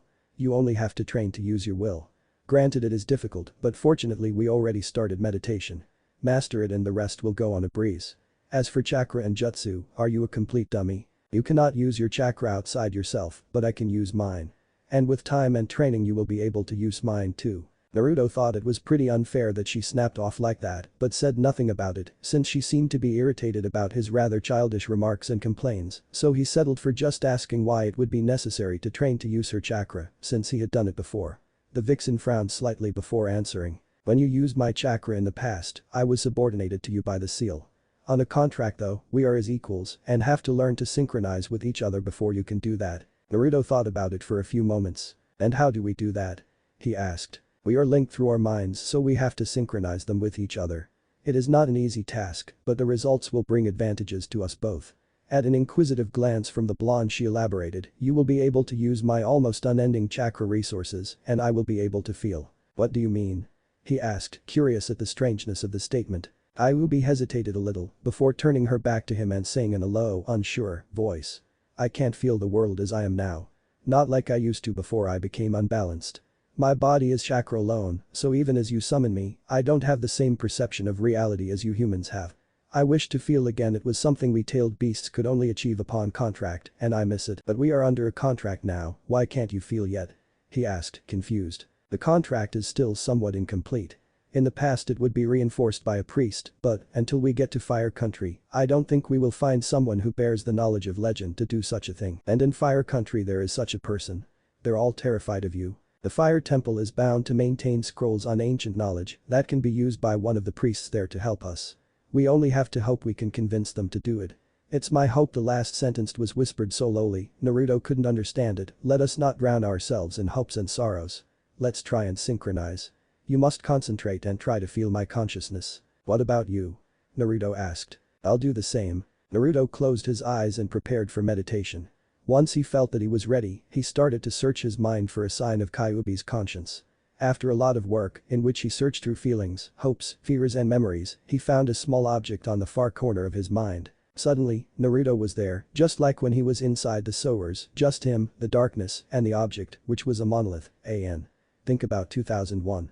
A Space Odyssey, people. He waited for a few moments, until it became apparent that nothing was going to happen, and then reached out with his arm. As soon as he touched its surface, bright lines appeared in the monolith. He retreated a little, wary, and watched, intrigued, as the lines proceeded to draw the muzzle of a fox surrounded by 12 different tails. The lines grew bolder and bolder until all of the monolith was engulfed in light, making it seem like it was a door from a dark room to the shiny outside.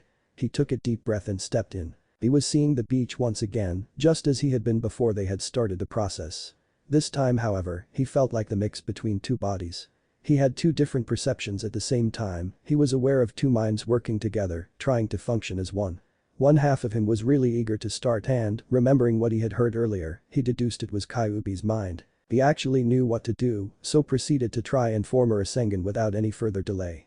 It was very difficult maintaining the balance between the two parts, however, and, as they approached the critical stage of the Rasengan, Naruto suddenly lost control, and the jutsu flared up, exploding in a wave of energy that shook the houses of the village to the core, while making one hell of a noise. In an instant, they were separated again and soon Kyuubi materialized, worry and anger in her eyes, saying to him, "What have you done?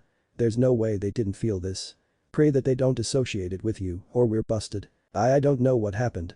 It was all going alright, but suddenly a part of me just went ahead before time and it got out of control. Serious. Naruto tried to explain. Kyuubi looked at him for a moment before bowing her head in shame. That must have been my fault. I was too eager and probably couldn't wait to actually feel something. She was silenced by the alarmed gesture of Naruto, who looked towards the cliff, his eyes swirling oddly. Up above, a lone figure, the figure of the village's seer, stood looking down straight at them. And Naruto could feel more than see the surprise in the old woman's face. She then turned back and, with a speed he wouldn't have thought possible for the old lady to move, disappeared towards the village. The new Kyuubi, Naruto ran. He ran as fast as he could, which was considerably fast, considering he was a ninja and was using Kyuubi's chakra to fuel his muscles further. The vixen ran alongside with him, her ethereal form shimmering slightly at the stars. He could practically feel her distress. It wasn't surprising, really. They had been trying to further reinforce their connection by strengthening that which Kyuubi had called their resonance with each other. For a moment it actually seemed to have worked, they had really shared their thoughts and senses, as if there had been two different beings inside the same body. It had been a surreal experience of a sorts. Something had gone wrong, though, and while trying to form a Rasengan in their combined state, the chakra somehow exploded wildly, apparently drawing the attention of the old woman he had seen before at the feast. He was now chasing her as fast as he could, after having climbed the whole cliff with one jump. He would have been amazed if it had happened on another occasion. But he was too distressed to notice it at the moment. What was even more unsettling was the fact that, no matter how much he ran, no matter how much quicker he knew he was in regards to the old lady, he hadn't found her yet. At the speed he had moved, he was supposed to have caught her even before she had had the time to reach the forest that connected the beach he had been to the half-destroyed city his saviors resided in. If the old lady told the others, he would most likely be chased out of the city. If nothing worse. He could put up a great fight, and he doubted these people knew how to counteract jutsu. He hadn't seen no fighters, nor anything that indicated the presence of a military force, but if he could manage, he would prefer to avoid a fight. Besides, just because he couldn't see them, it didn't mean they weren't there. His head was about to explode with so many thoughts, and Naruto felt the start of what would most assuredly be one hell of an headache. He was so distracted by his own thoughts he almost missed a faint scent. He couldn't identify it, but that wasn't a problem, Kyuubi had already picked it up through their link. "I smell her. I smell her," she said into his mind, and Naruto sighed in relief. They were catching up. The scent guided them to what seemed to be a well-concealed trapdoor in the ground. Naruto cautiously opened it, brushing the dust aside, and saw a large staircase leading into the darkness of the ground. After a moment of consideration, he stepped inside. To Naruto, it seemed that he had been walking for hours in the darkness before he finally saw light at the end of the tunnel. He had been using Kyuubi's eyes to guide him, so the faint light shone like a star to him. He deactivated her chakra and they both proceeded across the tunnel. Kyuubi's image fainted and disappeared, returning to his mindscape shortly before they reached the doorway that ended the tunnel. The brightness left him blind for a few moments, the light overpowering even the faint glimmering golden dust that always seemed to surround him now, and through his trained senses, he felt something move. He felt the cold tip of a metal being pressed against his neck. Several, actually, and when he finally managed to see, several young women, with black skin, like all the other inhabitants of the town, dressed in white vests, surrounded him. They carried staffs of some sort, with a blade at one of the ends. Coincidentally, the very end that was turned to his skin. Crap. He thought, and felt Kyuubi spring into action. He gave her even more chakra, and when she materialized the vixen was the size of a large man. Several of the girls stepped back when she released a low growl, her 12 tails swinging back and forth. She swung them across the room they were in and managed to free Naruto from the blades this way. He smirked and was about to reach his weapons pouch when another woman, this one slightly older, entered the room from the exit opposite the one they had entered. She wore a more intricate vest, and it was apparent her rank was superior to those present before. She rose her right hand, showing a small statue Naruto didn't manage to figure out, and said some words in a foreign language. Much more exotic than even the ones they talked on the city. The blinding pain struck Naruto in the abdomen, where he knew the seal was. At the same time, Kyuubi bent in suffering and, letting out a long-suffered growl, disappeared. Blackness claimed his body and the last thing Naruto saw was the women gathering around him, like a pack of wolves on a defenseless prey. When he woke up, Naruto felt a certain difficulty to move, as if his body was reluctant in getting up, so he took his time observing what he could. He appeared to be in some sort of large room, with very high ceiling, as if it had been carved out directly from the stone it was made of. Torches hung from the walls as far as he could manage to turn his aching head. He tried to contact Kyuubi and failed. Panic rising in his chest, he sat up. "Ah. I see you are awake," he heard a voice say. He turned around as fast as he could and saw the old lady, dressed in an amazing attire, looking at him intently. She looked very alive and active, in contrast with the appearance she bared in the outside world. Yes, because it was apparent to him that he was in some sort of underground dungeon. Shadows flickered in the places the torches couldn't light up. "Bastards," he growled, getting to his knees. "Who are you? What have you done to me?" "I apologize the way we treated you," the elder answered. She talked slowly as if he had difficulty talking to him, "but we could not risk you trashing around, injuring our sisters and maybe yourself. The power of the goddess is indeed great," she said, closing her eyes. Somehow, Naruto had the feeling she was talking about the vixen. "How do you know about Kyuubi?" he asked, getting up slowly. A few more moments and he would be up, then he would have to start looking for a way out in case things started to heat up. The elder opened one eye to look at him. "It is obvious, for those who are trained to see such things. Our order keeps the secrets of avatars ever since its creation, millennia ago." She laughed roughly at his bewildered face. "Boy. It is obvious you were subject of a sealing. One against the will of the goddess, but something has happened. I heard your story at the feast. So you managed to return the tails to the goddess, heh? She laughed again, very, very good. That seemed to have gained you her good favors, huh? It has truly been a long time since the goddess walked the earth as what she is and not as some incomplete demon. Naruto straightened his posture, completely forgetting the escape route idea. The old woman continued her speech, she seemed to have made an ancient contract with you, yes. Yes, that was what she told us too. Almost bit me head off when I tried to suggest freeing her from you. She laughed again. Her speech was a bit confusing, with some words that sounded kind of ancient to Naruto, and he had trouble following her. He voiced his thoughts with his usual bluntness. Why don't you speak normally, like Juan's? This caused the old lady to laugh even more. Naruto was starting to like her. She didn't seem to get irritated easily and had what seemed a good sense of humor. Straight to the point, heck kid. And no soft words either. Naruto had the grace of looking embarrassed. Just for a moment. The truth is, it has been some time since I last spoke the Eastron. My vocabulary is a little dusty. Eastron? What the hell is that? He asked, confused. Oh, ho, who, you don't know it, boy. Has the ancient history been forgotten on your half of the world? She took a sip from a small glass sitting on a small table beside her. He had not noticed it there earlier. Eastron is the name given to the main language spoken on your half of the world. Here there's a language called the Westron which serves the same purpose. It's the one we speak on the village. There was another language which was the common language for all the world, called Esperanto. But I supposed, correctly, that you wouldn't know of it. How long ago was this you're talking about? Several thousands of years ago. Hold your horses, lad. I'm not that old. She laughed at his face, all the members of this order have to learn these languages among several other things that don't concern you. Anyway, she continued, the contract is corrupted by the seal. They're interfering with each other. That's why you cannot synchronize very well. So? He asked. But he was already having a hunch as to where this was going. So we're removing the seal and reinforcing the contract. And I suppose I don't have much of a choice. Not really. She smiled sardonically at him, but it would be better if you cooperated. What did you do to me? With that doll. She smiled to him. Wouldn't you like to know? There was a moment of silence before he answered. Fine. If he had known it was going to be like this, then he most assuredly would have thought twice before agreeing with the old lady. Whatever measure he had assumed they would do to him, it was not this. There were girls.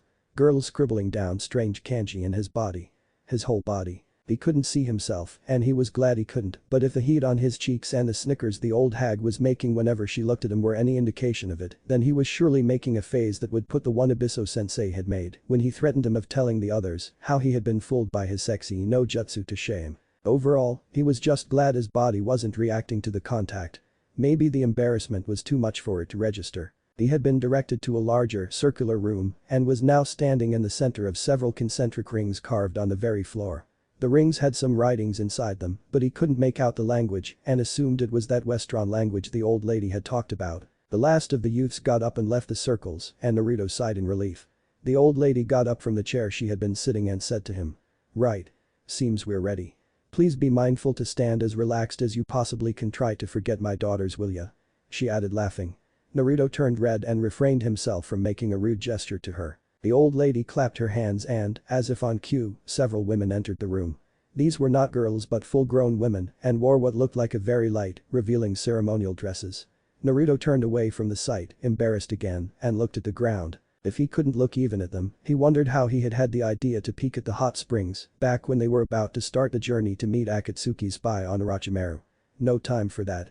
He thought, pushing away such trail of thought. When Naruto finally gathered up the courage to look up again, he saw the women displaced around him, on the outmost ring of them all. He also noticed that they were crouching inside small circles that were placed in the ring at steady intervals. Others were standing up on several markings on the ground, each one of them holding a statue like the one he had seen before. He gulped. This was going to hurt, he just knew it. As one, all the women starting humming and chanting in a language he couldn't understand. The chants held great musicality, and he soon felt like he was traveling on a stream of words, softly nudged by a wind of words. Slowly but steadily, he started to listen to them and found he could make out their meaning. The language itself was still unknown to him, but somehow, he could apprehend the meaning behind the mere words. Hum, now. And see that which is hidden. Hum now. And grasp the meaning of life itself. That which you are about to see is the most pure being of all. No evil taints her heart. She is pure. She knows no hate, but has not been loved. She is pure, she is innocent. Guide her, for she is pure. Guide her, for she is your hope.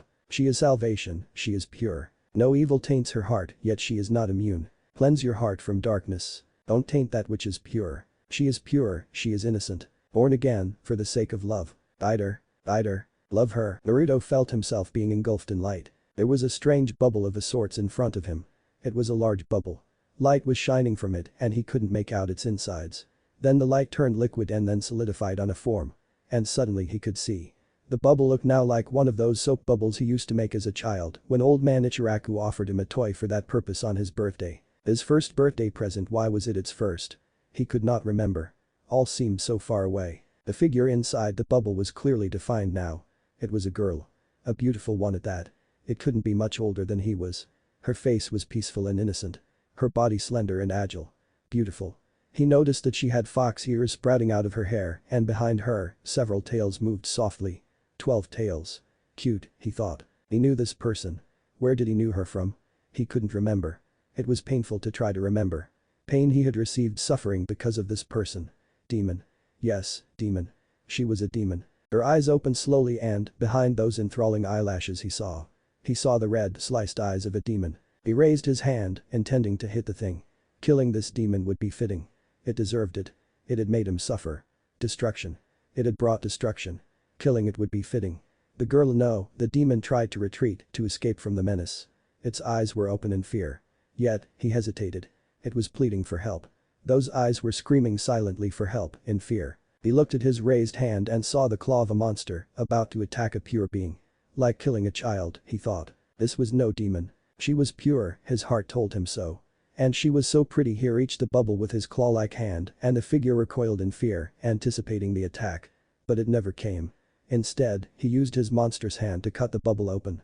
The light that escaped from it shattered the abomination to pieces and left only a normal human hand. The girl trembled slightly in fear when he touched her. Following an impulse, he embraced her and hugged her. She stood in shock for a moment before hugging him back and let out a sigh of pure relief. Light engulfed them and Naruto screamed in pain. He was alone again and his head seemed like it was splitting in pain. He was seeing images all around him. He was waking up for the first time, seeing the sun behind the trees. He was jumping across a river, his tails flashing behind him. He understood. Those were Kyuubi's memories. Light everywhere. He was talking to a man with white pupil-less eyes. Agreeing and bonding with him. He was talking to a dark-haired youth. He screamed in pain as his tails were stolen from him. Darkness, despair, sadness, hope. Happiness. He was talking to a golden-haired young man on a beach. He was called Naruto. Light everywhere. The boy turned fox was engulfed by light, the memories of his experience already fading. Already forgotten. He groaned as he tried to get up. What the hell happened? He was nursing one hell of an headache of doom. The process was a success. The reinforcement of the link has been completed. He turned to his left and saw the old lady again. He sat up, realizing for the first time that he had been laying on a bed. He was in a small room. We moved you here in order for you to have some rest. The process you've been through is not a soft one, especially for the human. So, my link with Kyuubi is stabilized, now? He asked. Oh yes. See for yourself. She said pointing at his navel. He lifted his shirt and saw that he no longer had any swirling pattern on his abdomen, but, instead, a fox head could be seen, its 12 tails extending towards his upper body and to his back. Cool. It looks like a tattoo. Glad you like it. Now look over there. The old lady commanded, pointing to his right. Naruto did as instructed. Against the wall was a girl. Looking like she would rather not be seen there.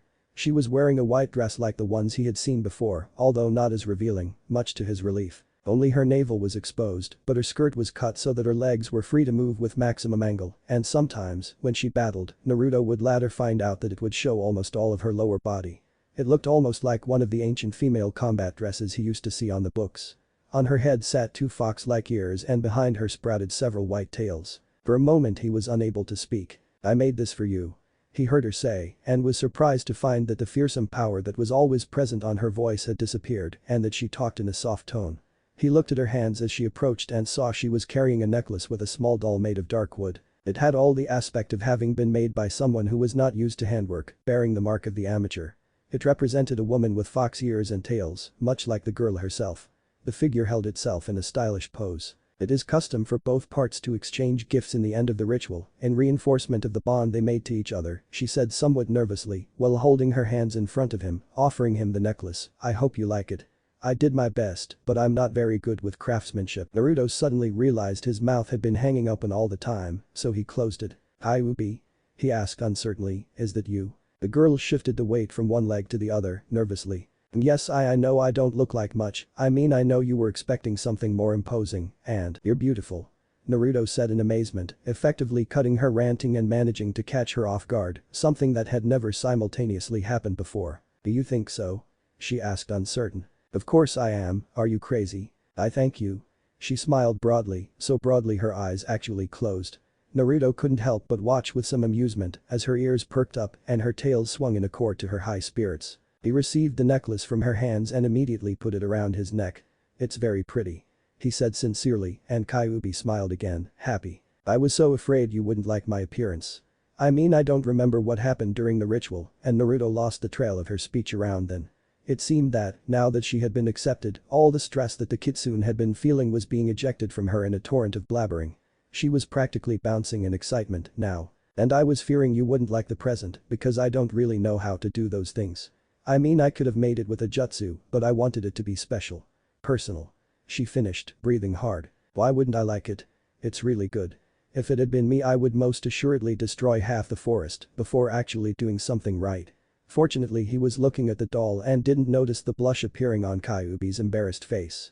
You must have been pretty fast to finish this before I was awake. He said, tugging the wooden figure inside his shirt much to Kyuubi's satisfaction. Not really. You were asleep for almost 3 days. There was a moment of silence. What? He screamed, Manjuans is going to want to know what happened to us, we're toast. The chief already knows the truth about what happened. So does the rest of the village. Said the old lady, we do not bear any prejudice towards the goddess. How could we? Our village's very foundation is her. Wow. Really? It was clear to everyone in the room that Naruto did not understand what she was talking about except for the part of him not being screwed. The elder sighed. But that's enough of this matter. I have something to discuss to you first regarding your relation to the goddess. Most of it she already knows but if she wishes and you agree with it, she may remain here as I explain things to you. Naruto nodded to show his agreement and patted the side of the bed, inviting the vixen to sit down. She did it with a grace that left him amazed. The old lady seemed to be having the time of her life, observing the two of them. The ritual the two of you just undertook is one of extreme complexity. Its creation is lost in the shifting sands of time, and we can no longer create something like that anymore. We have no doubt the goddess herself had something to do in its creation.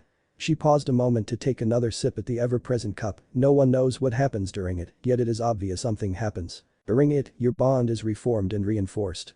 If it goes well that is. If it goes wrong, it kills the human taking the ritual. Perhaps it's some sort of test, I don't know. The ritual is a process of rebirth for the avatar, that is the word we use to describe the beings you call Biju. The kitsune you see here now is the same as before. She knows who she is and her techniques. However, the process adapts her to her human counterpart and she is now mentally the same as a human teenager. It is probable that she will not remember most of the things that have passed before the sealing unless she has recollected them to you in a conversation after it. So basically, she might just remember the last 14, maybe 15 years of her life. Naruto summarized. It's the price to pay for the completion of the ritual. No one knows why. The elder confirmed. Naruto nodded. Fine by me. I don't have any problems with that. Something stirred in his memory, but it fled away before he could grasp it. He turned towards Kyuubi and looked at her, finding her staring at some point on the wall. It was obvious she had lost the concentration on the topic. He nudged her lightly with an arm and was rewarded with a jump and a squeal from her part. I agree too. She exclaimed wildly. Naruto laughed. Well, it seems everything is all right, so I guess I'll just leave you alone. You are free to walk around the temple if you want. The old lady said to him, I'm sure you two will find something to do. Kyuubi jumped from the bed. Yes. Yes, come, let me show you the place. She said enthusiastically, pulling his hand. Naruto got up and followed her out of the room. When he was passing the doorway, she felt the grip of the old lady in his arm and heard the whisper. She is now yours for good or for evil.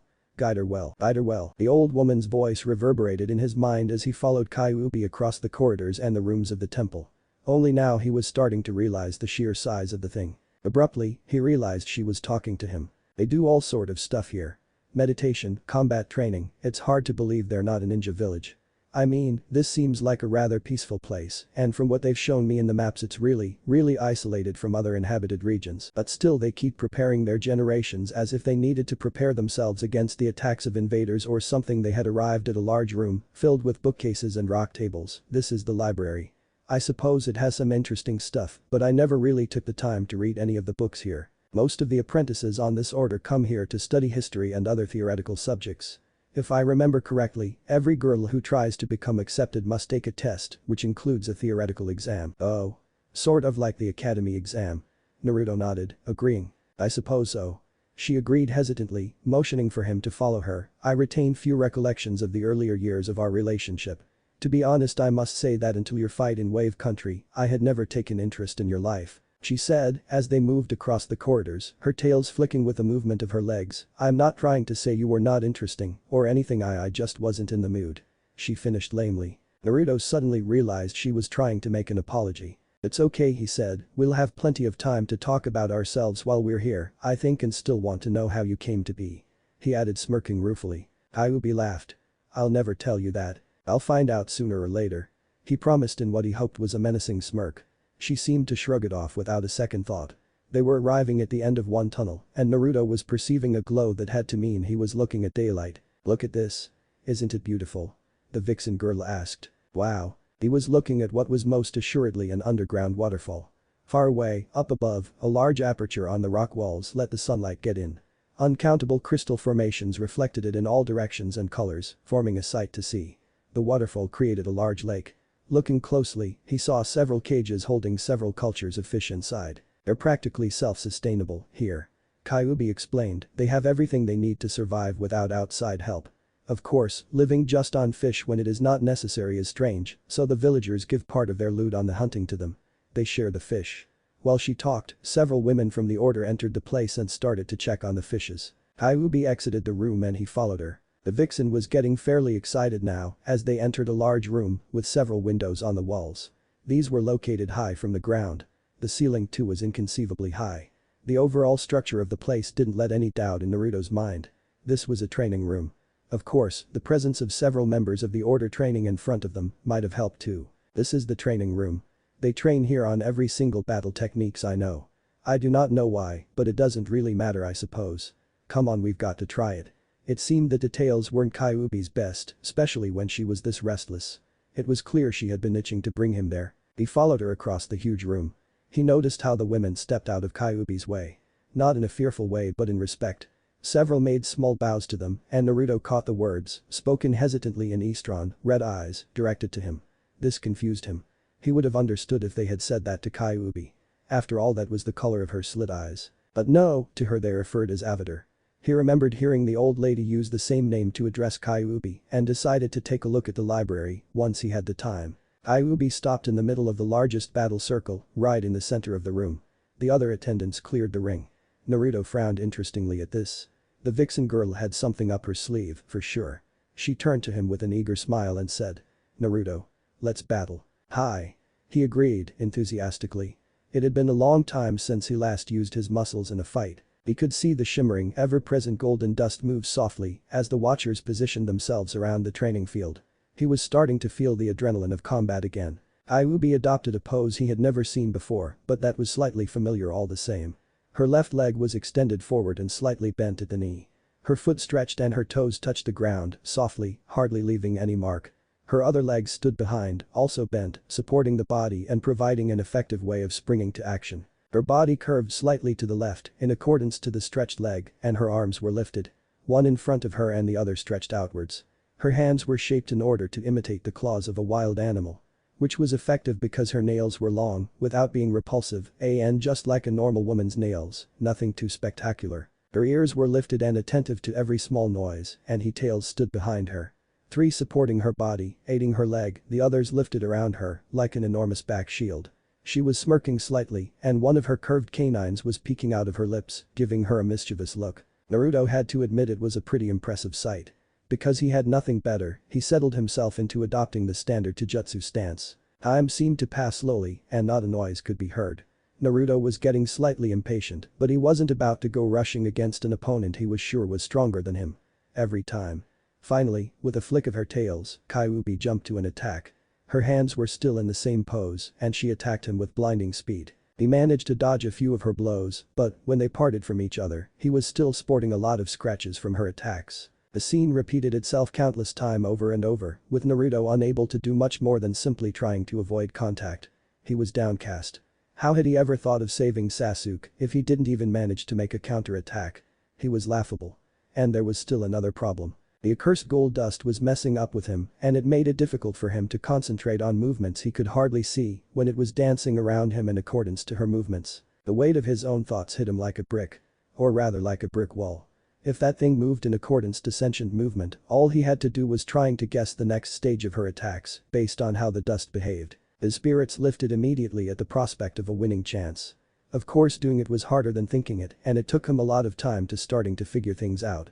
It probably didn't help either that several of the girls watching them were now moving and screaming for Kyuubi to finish him.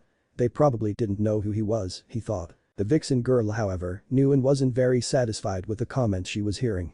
The change of mood however was very subtle and if he could read it, it was probably due to their affinity. It wasn't a pleasant experience. In order to be able to read the response of the dust to her movements, Naruto had to take a lot of blows to analyze, or try to anyway, the movements to their last moments. He was wearing the clothes Yuan's had given to him, which were not made for combat and, as such, were getting rather trashed away. On second thought, they were getting really trashed away. On his shirt, the last layer protecting his torso skin was blown away to bits by a particularly vicious attack. Naruto decided he had had enough time to analyze the attacks. He readied himself for the next blow, squinting his eyes in deep concentration. Kyuubi was coming towards him like a cannonball, a predatory glint on her eyes. He saw her raise her hand in preparation for the attack. He watched as the dusty particles moved towards him moments before the hand itself followed the same path. And he dodged. Naruto dodged, bending himself by the knees, letting her arm pass him by, close to his exposed chest, past his head. He dodged, ending up looking like he was laying in some invisible bed. Kyuubi's eyes widened slightly in surprise and she watched the tiny muscles in his body, straining under the stress. They stood like that a moment and then, extending his arms in order to create more momentum, Naruto spun around and landed a powerful kick on the side of her belly. Kyuubi was projected away, being forced to twist herself in the air in order to manage to land on her feet. Naruto noticed, as he got back in position, that she used her tails to maneuver in the air. All had passed like it had been in slow motion. "You dodged," she said, delighted. "Can you do it again?" He straightened his back, adopting a similar pose to Midogai's preferred stance, and moved his hand in a confident invitation for an attack.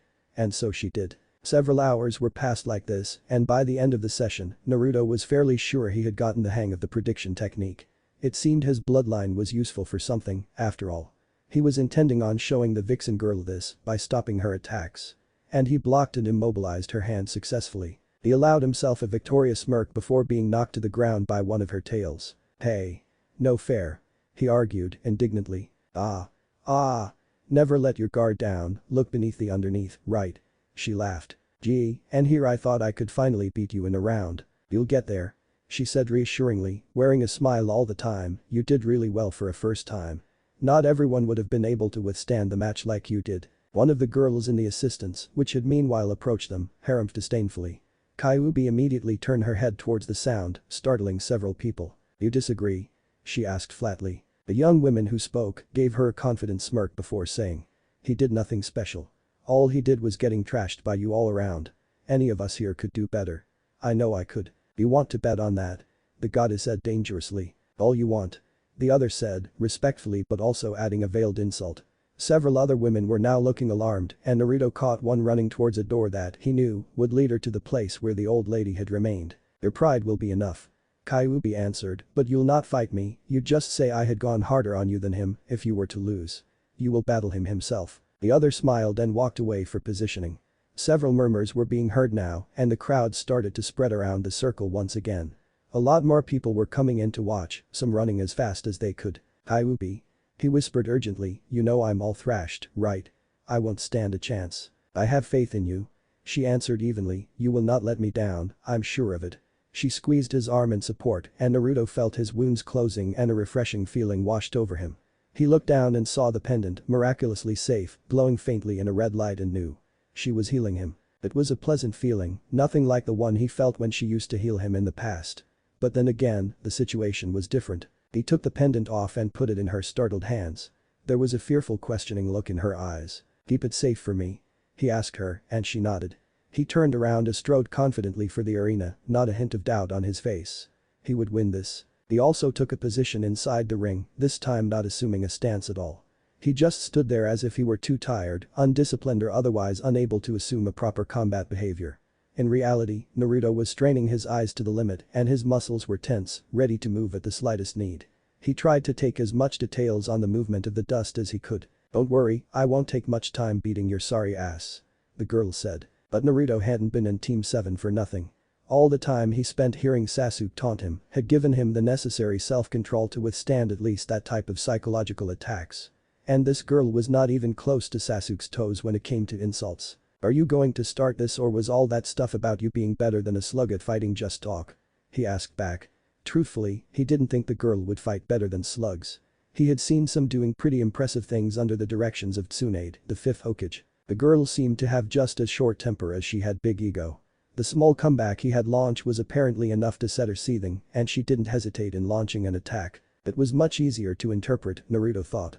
On one hand, she didn't move nearly as fast as Kyuubi, and on the other hand, the dust seemed to react much better to her movements than it had to the Vixen girls. Maybe it had something to do with their origins, Naruto thought detachedly. He dodged all the attacks, which only contributed to the girl's increasing frustration. Finally, she did an attack all too similar to Kyuubi's last one. Naruto reacted the same way, but this time, instead of staying there, he placed his hands on the ground and used the momentum to lift his body, using his legs to kick the other in the face. The woman was sent flying several feet in the air before landing messily a few meters away. She got up whipping her face angrily. With a cry of rage, she attacked once more.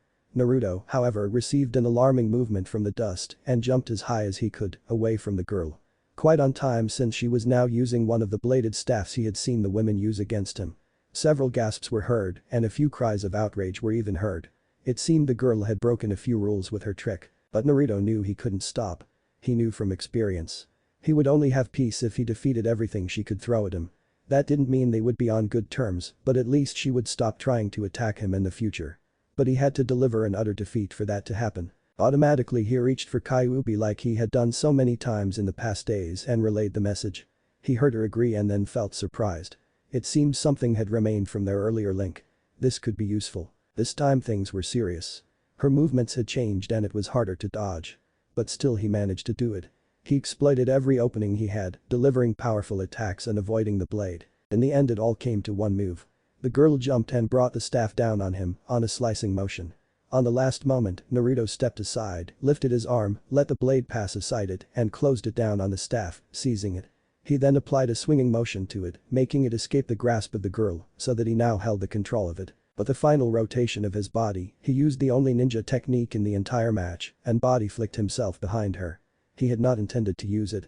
He had been trying to unconsciously use a substitution technique.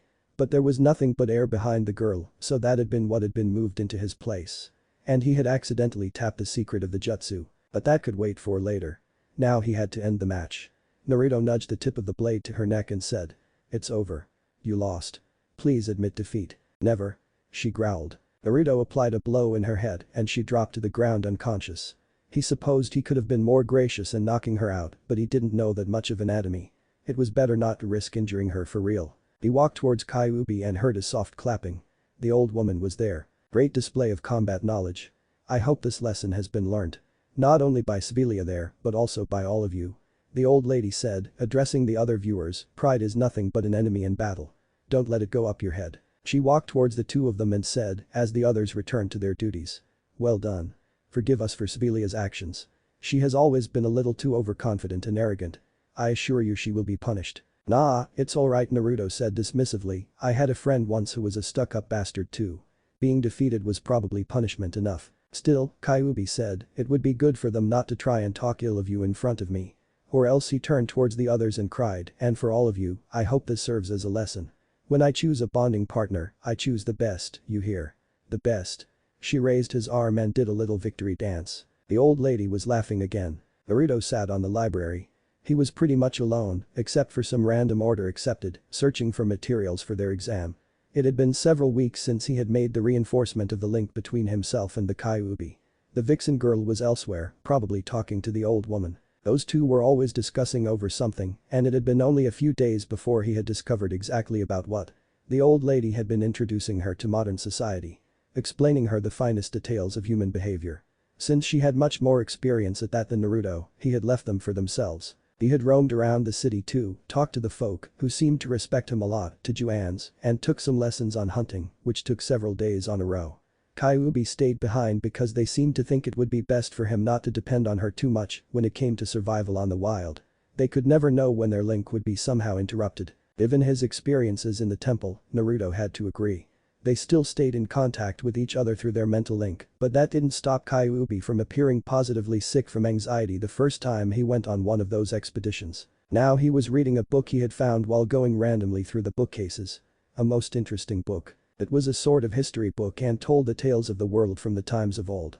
So far, Naruto had learned the reason for the existence of the order and some few accounts on what had happened to lay waste to the city. Apparently, there had been some sort of experimental facility located somewhere beyond the desert that surrounded the city. A huge cataclysm happened that destroyed everything many miles around, creating the then non-existent desert and destroying more than half the city. As time went by, all sort of bizarre creatures started to appear, not at all friendly, and a military order was created for protection of the people. Even now, centuries after the last creature appeared, the order was still up and about. The Biju had apparently been known at the time, and the organization was created based on the idolization of one of them. Coincidentally, the 12-tailed vixen goddess. Well, that explains what the old lady meant when she said Kyuubi was the very foundation of the order. But Naruto had found something much more interesting. Much more interesting indeed. He was now walking to meet Kyuubi, with a piece of paper on his hand and a mischievous smirk that would have caused everyone in Konoha to flee on the sight of it. He found her watching the fishes on the cages in the lake by the waterfall, with the face of someone who was thinking of doing something not so right. "Oh, hello." She greeted him, "I was just seeing these fishes." "Yes, well, never mind that." He nodded, "I just found a most interesting information." "Really? About what?" she asked, frowning at his smirking face. With a flourished movement, he brought the paper into the air and started reciting. "On the subject of the origin of the great, I can't read the name very well, so I'll jump this part. 12-tailed kitsune goddess." He paused to contain the laughter that dared to erupt at the sight of her face. Once upon a time, the 4 elemental spirits came down to earth to play. They were sitting beside a forest, listening to the music of the nearby river, when a small baby vixen jumped to the middle of them. Kyuubi let out a screech of utter embarrassment and snatched the paper from his hands.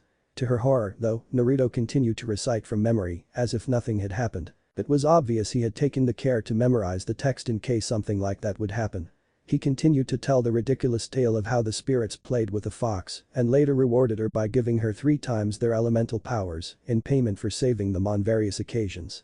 The now tomato-red kitsune girl was chasing him back and forth across the room. If Naruto hadn't known water walking already, he would have a difficult time escaping her frantic attempts to get him. And so, the vixen goddess returned to earth to grace us with her ever-present beauty. The end. Her frustrated yells echoed through the temple. And the old lady was laughing again. It had been almost 3 months since Naruto arrived at the shores of Barasil, and the time had come to return to his homeland. The inhabitants of the village worked together on a farewell present. They made clothes for him, colored black, that were very much similar to the ones he had been given before. Now, though, they were much more resistant, and they had added a large protector that acted like an armor between his skin and the clothes. The set was complemented by a large straw hat, also black in color, to protect him from the sun. They explained to him that his clothes were black because the kitsune would be sporting white colors, and it was fitting. Yin-yang. The hunters who had taught him also offered him a gift. A large hunting boomerang. On the day of departure, Juans gave him the directions. Always walk with the sun either at your left or right side, depending on whether it is morning or afternoon. If you wish to continue journeying at night, follow the red star and it will guide you well. All was set. The huge gates of Barasil opened, pulled by some enormous and strange mechanical device, just enough for him to get through, like it had always happened when he went hunting. Naruto bid them all farewell and, not turning back even once, left the village where he had been better treated than his homeland. What the hell is wrong with this freaking wind? There had been several days since Naruto and Kyuubi had left the village of Barasil. And since the second day they had been pursued by windstorms that swirled around them like mad ravaging dogs, never allowing them a moment of rest. It was clear to Naruto that some god, somewhere, had a huge grudge against him. "Ah. You do know that screaming and threatening the wind won't have any effect, don't you?" Naruto looked behind him. A girl, slightly smaller than him, with flowing white hair, followed him. 12 tails swirled around her, coming from behind her. Kitsune goddess, 12-tailed vixen, power incarnate. Her foxy ears were turned backwards in order to protect themselves from the gushing wind. Even though she had used that tone with him, he knew she too was disturbed by the wind. "I'm a little thirsty, Naruto," she continued with a tired voice. Naruto threw her the skin bag and watched as she drank eagerly. He looked away from the sight to the sky and watched the sun. The light was dimming steadily. One more hour or so and it would be night. We'll stay here for the night.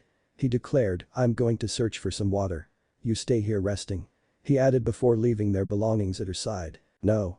She said with a rough voice, trying to get up, I'm not letting you go alone. He gently pushed her down, I won't be alone.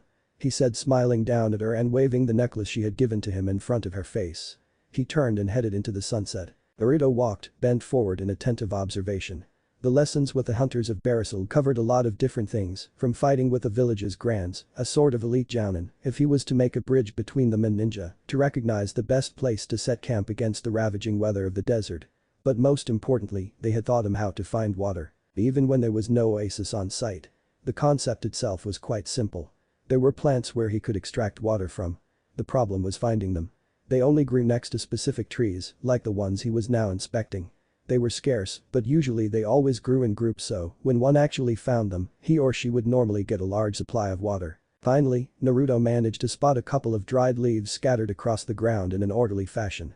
He couldn't help but smile. On the real test, he had managed to find the plants. As he started digging with his hands across the sandy ground, he couldn't help but to think of the vixen girl. Kyuubi was taking the desert crossing a lot harder than he would have thought. Truth to be told, he hadn't thought it would affect her at all, with she being a goddess and all. It hadn't been until the day before he had understood what exactly was happening. Because Kyuubi was generally a being of pure chakra, she was not used at being put under the stress that come off from having a material body. Which meant she was sensitive to extreme environments and wasn't yet able to cope with large periods of physical activity. The way she had told him, she had only withstood with it during their fights at the order because she would be drawing bits of his stamina to get her going. But now that they were in the desert, she couldn't risk doing it at the cost of causing his death over exhaustion. Naruto put down 2 plants he had just taken out and sighed. There were still a lot more around, but these would suffice for the night and the day following. He had thought deeply about it and had just made a decision. They would stay at the present camp and rest until at least the day after the following. That way Kyuubi would get a rest. And he too. As much as he hated to admit, 2 weeks of desert crossing were taking their toll on him. Naruto grabbed the plants and headed back to their camp. I have decided we shall rest here for tomorrow as well, Naruto said to Kyuubi in an overly exaggerated formal speech. The girl made a small effort and rose into a seated position. Naruto wasn't sure, but he could swear she had been sleeping when he got back. Why? She asked, I thought you were trying to get back home as soon as you could manage. And I am. But I need to rest and you too as well. Especially you. I've never had that kind of problem thanks to your healing powers, but there was this kid back in Konoha. He once had an accident that made him break one of his arms. They had to immobilize it and after it had healed he wouldn't be able to move it at all. He had to spend months to recover the mobility. I suppose what's happening to you is something of the same type, except much more widespread. I don't want you to postpone your affairs or necessities just because of a passing weakness on my side. She answered somewhat hotly. You think I'm crazy? Naruto replied jokingly, I only once made the mistake of underestimating girls, and Sakura-chan immediately took the measures to educate myself. No. He continued, I too am feeling worn out so if you won't stay here tomorrow for you, stay for me. I also need to rest. There. He thought, now she shouldn't be bringing any more arguments for we to take off tomorrow. Kyuubi stayed silent for a few moments. She seemed to be having some sort of internal dialogue, although Naruto didn't notice any of it. He was too busy preparing the fire for the night. As he had painstakingly discovered, nights in the desert were ice cold. He was having some trouble lighting it up, though. The last of the matches he had been given by Barasul's chief had been used the day before so. God damn it. If only I knew some cool fire jutsu, you'd see you dumb wood. I'd roast you all across this desert and back. There was a flicker of movement echoing across the dusty gold and a sparkle flew from behind him. The fire began to burn, cracking the wood slightly. Naruto turned around. I've been a little insensitive and egotistical, I hope you can forgive me. Naruto was left petrified in shock as Kyuubi seemed to be extremely nervous with something, even going to the extreme of getting to her knees and touching the ground with her forehead in a submissive manner. Kyuubi? What the hell? He started. There is another way for me to cross this desert without having to be on human form. It is one of the advantages of having performed a bond with you, she interrupted him, hesitating. There is a ritual of a sorts we can do if it is successful. Then we will be able to cross this desert without you having to wait for my weak body. There was bitterness in those words. A self-recriminating tone. What are you talking about?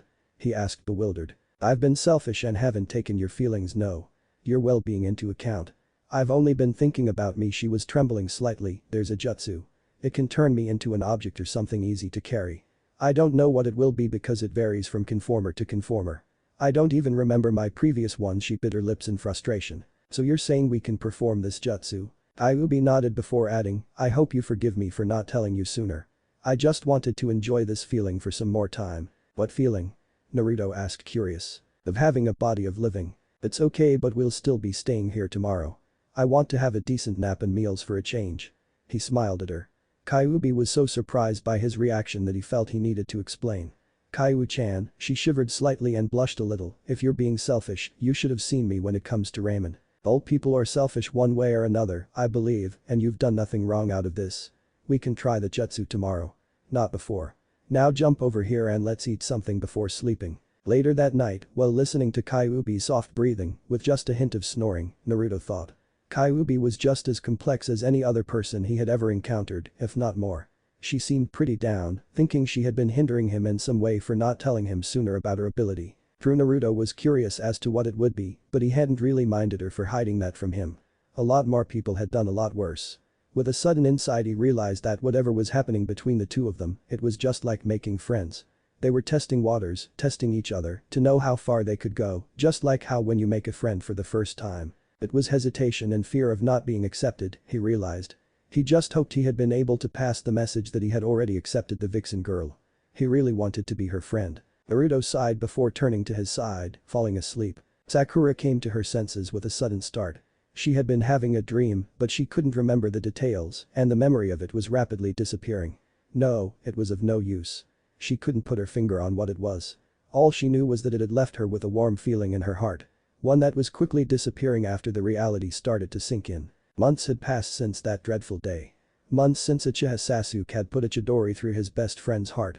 Months since her life became a living hell. Those months had not been kind to Sakura.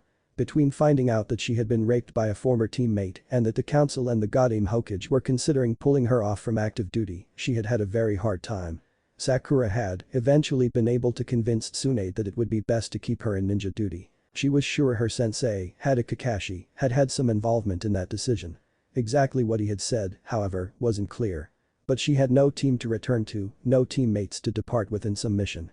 Even her sensei wasn't available for resuming activity, and Sai had apparently returned to Root. So she would be accompanying a new team of recently accepted genin and their respective jounin sensei. Which happened to be Shikamaru. Sakura got up and looked around the room. She grabbed a towel and made her way to the small bathroom Naruto had in his apartment. Her new situation on terms of housing was just another bitter development from the events that surrounded Naruto's death. After learning of her raping, Sakura's mother had not agreed with her going back on active. This resulted in the most enormous fight Sakura's neighborhood had ever listened to, which ended with Sakura leaving her family's house. Without a place to go, she ended up settling on Naruto's place for shelter. Even after all those months, even though she knew he was gone forever, she just couldn't imagine that apartment as belonging to any other than him. She felt like an intruder. And that feeling had not changed. Not in its core, at least. As she made her way to the gates of the village, Sakura thought about the upcoming mission. With Akatsuki and Orochimaru on the loose, both of them armed with one of the most potent Dijutsu ever, the kaleidoscopic copying Wheeleye, Mangekyo Sharingan, the fifth, along with the old farts at the council, had decided that it would be best for team missions to be accomplished with additional support. And since Sakura had no team, she supposed she qualified for it. Shikamaru had initially taken the role of teacher at the academy, along with the task of Chunin Proctor, but, with his promotion to Jounin, the Goddamn decided to assign him a team for him to train. He had complained a lot, but Sakura knew that, deep down, he liked having a team of his own, and he cared deeply for his students. How long will it be until that Chunin arrives, sensei? The question had come from a youth at his right, and Shikamaru looked down to face Natsuko. Just like her name, she sported a bright flaming red hair, like the summer setting sun. She was presently sitting on the ground, with a somewhat bored expression on her face. She won't take long. She'll be here any moment, now, Shikamaru answered with his collected voice. He was still as lazy as always, but he tried to give his students the right impression. Or maybe it was him who was getting tired of pulling always the same act. Now he just tried to sound cool on his own way, just like Asuma had. Speaking of which, he still hadn't paid Shikamaru his due for losing on another one of their shogi competitions. What? We get another girl with us? Gee, sensei, why? Why? What's with this why, Jirobaka? Are you implying we're incapable? Shikamaru smirked at the antics of his students. She spotted her right before she landed in front of them. Even though she hadn't been officially promoted yet, Sakura's skills had progressed far enough to be at least low jounin rank. Yes, she was capable. Shikamaru observed her with a passing glance before reaching out with his hand to greet her with a shake hands. An uninformed observer might have dismissed it as just a glance, but anyone who knew Shikamaru knew he had just recorded into his mind every single aspect of her physique. And you look how you feel, that's how they say. Sakura had bags under her eyes, which could be explaining by lack of sleep. But Shikamaru knew otherwise. It ran much more deeply than simple insomnia. The young woman was living a constant battle to hold sanity. A battle against her own conscience, against herself. She didn't smile anymore. Not like she used to. She still spared them an occasional smirk, but most of those were mirthless. Sakura had died on that day. And it would take a miracle to resurrect her again. He sighed mentally and greeted her. But you're here, Sakura. We're ready to leave. Shikamaru was pushed slightly to the side as the two girls in his team, Natsuko and Kyoko, stepped forward with a look of adoration on their eyes. Wah, it's Sakura-sama. Sakura-sama, can you teach us how to be as strong as you? Sorry girls, that's a secret that I will keep. Only my Shishu knows it and I won't reveal it. Sakura answered with a smile. But the light on her eyes was off. Jiro, the only boy on the team aside from Shikamaru, didn't say anything. Like most of the males his age, he tended to regard girls as weak, but he was not about to tell that to someone who could kick his ass to the next year and back with the flick of her finger. You got everything you need, Sakura? Shikamaru asked. Sakura nodded and pointed to her backpack. I got everything right here. All my medical gear, extra weapons and supplies. I'm ready to go. Shikamaru nodded and said, let's go, Team 10. And they scattered in the wind. As they jumped from tree to tree, Sakura decided to voice the question that had been on her mind for a while. Say, Shikamaru. What's the mission, again? Shikamaru looked at her with an admired expression. You don't know. I was informed of this mission just yesterday night and wasn't given any briefing. Nothing too hard, at least on the surface. We are to meet with our contact on Wave Country and from there, take the boat to Snow Country. You know the one Yuan. Yes. I know. She interrupted him.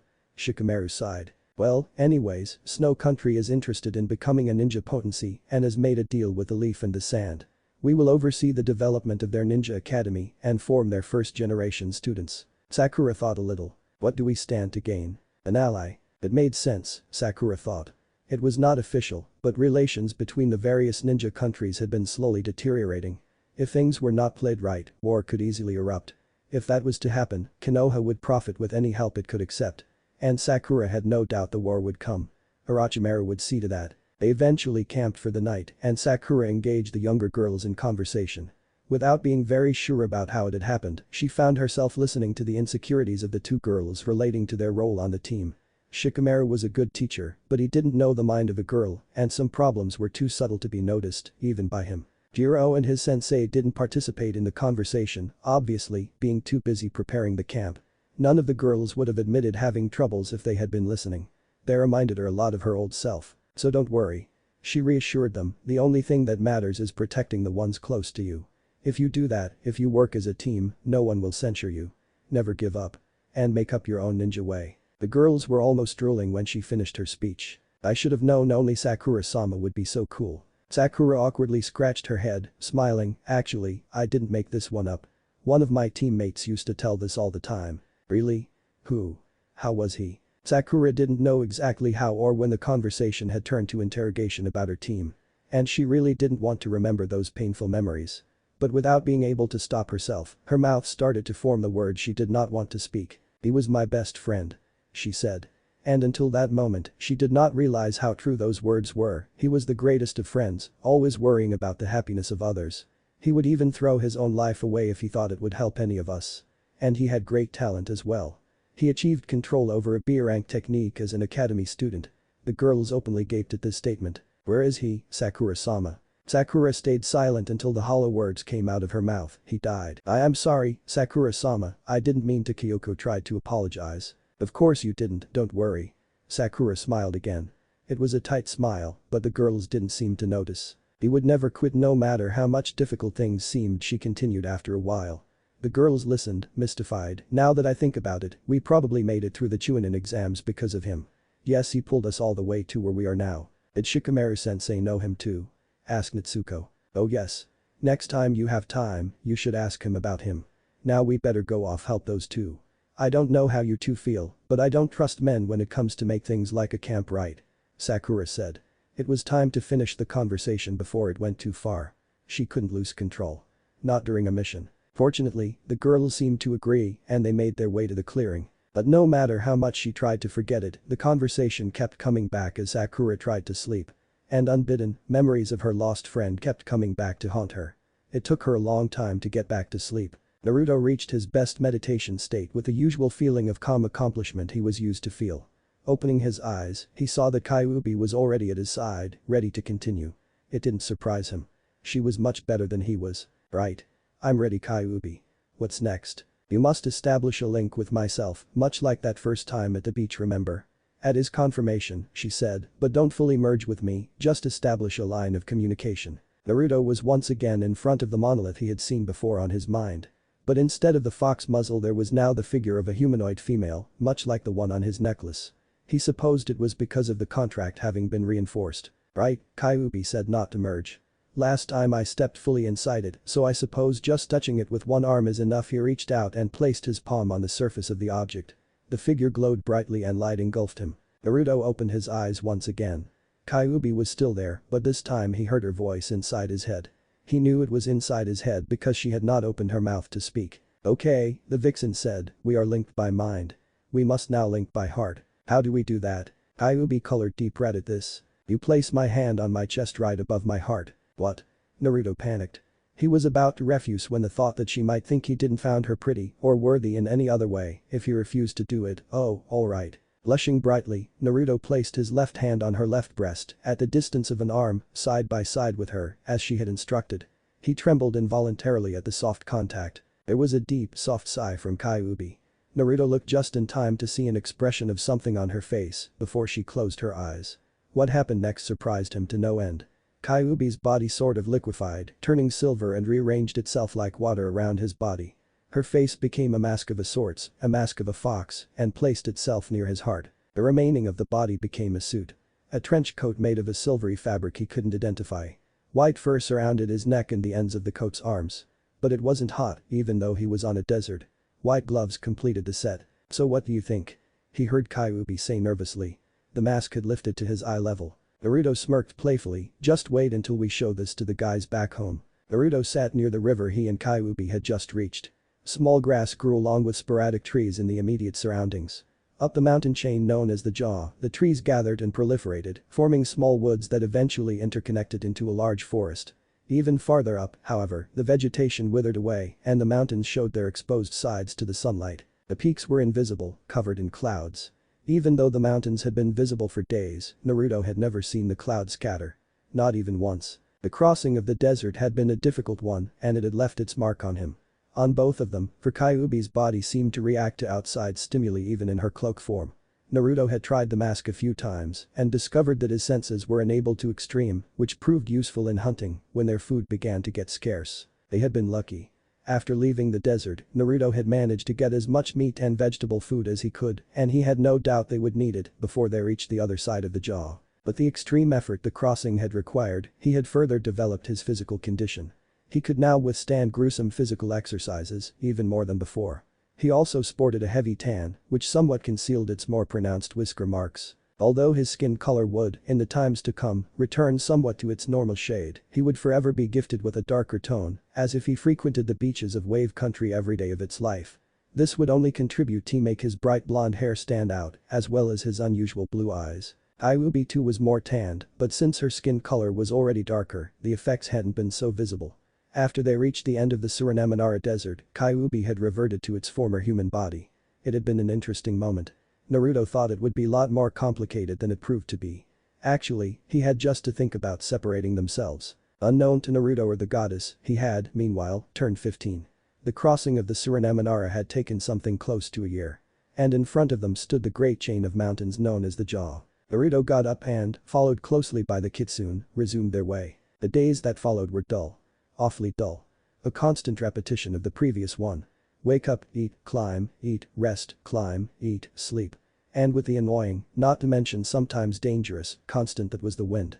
It constantly gushed past them, blowing their clothes away. Sometimes causing them to lose balance on crucial occasions such when they had to climb almost vertical walls in the absence of a better path to follow. Naruto had been ecstatic with the prospect of reaching the top of the mountain they had been in order to see the famous city Argentia.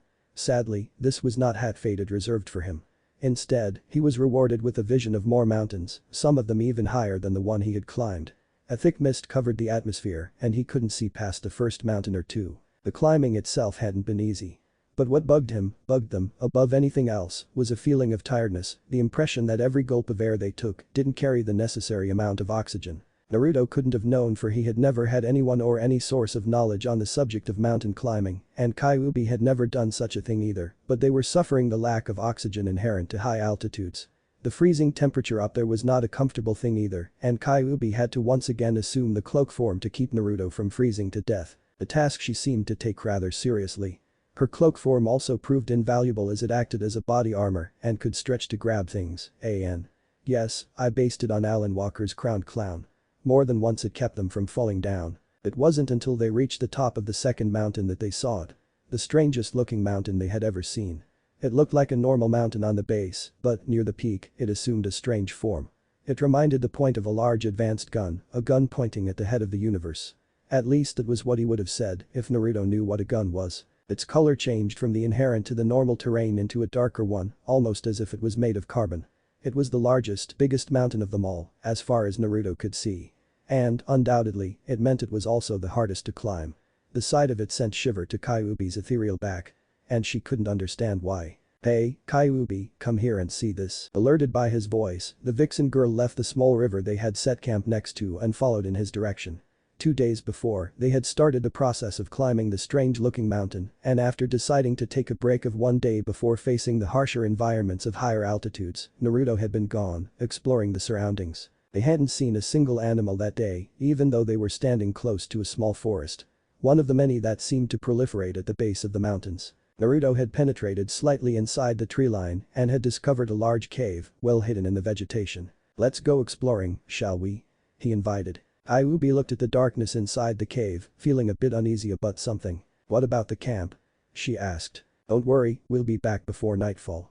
We'll have plenty of time to put it up, and I doubt there will be thieves here," he answered. "Let me just get a torch and we'll follow right through." After gathering the said tool, Naruto lit it in the bonfire Kyuubi had made using her abilities with the elements. That book might have had that ridiculous story about her, but it was right in one thing. She was proficient with fire. And if it was right about the rest, she would be with water, wind and earth too. They would just have to wait and see. The more steps they took into the deep cave, the more nervous Kyuubi was feeling. But she didn't say a thing. The last thing she needed, she thought, was Naruto thinking she was scared. She would put a brave face for him to appreciate. And she also couldn't see nor feel anything wrong. Still, the uneasiness kept growing, still there. Time had passed and she was about to suggest they started going back when Naruto came to an abrupt end. In front of them was a large gate. A gate made of a material Naruto could not identify no matter how much he tried. It looked tough. It reminded him of the gates in Barrisal, although these seemed to be much more advanced. A circle made of the same material emerged from the dusty ground. On the wall to the right, a couple of panels and some other stuff he couldn't recognize stood, as if waiting. He took a step forward and Kyuubi let out a sharp breath. She couldn't understand why, but she was almost paralyzed by a fear she could not identify. "Naruto, let's go back," she pleaded. "Why? I can't see nothing wrong with this place.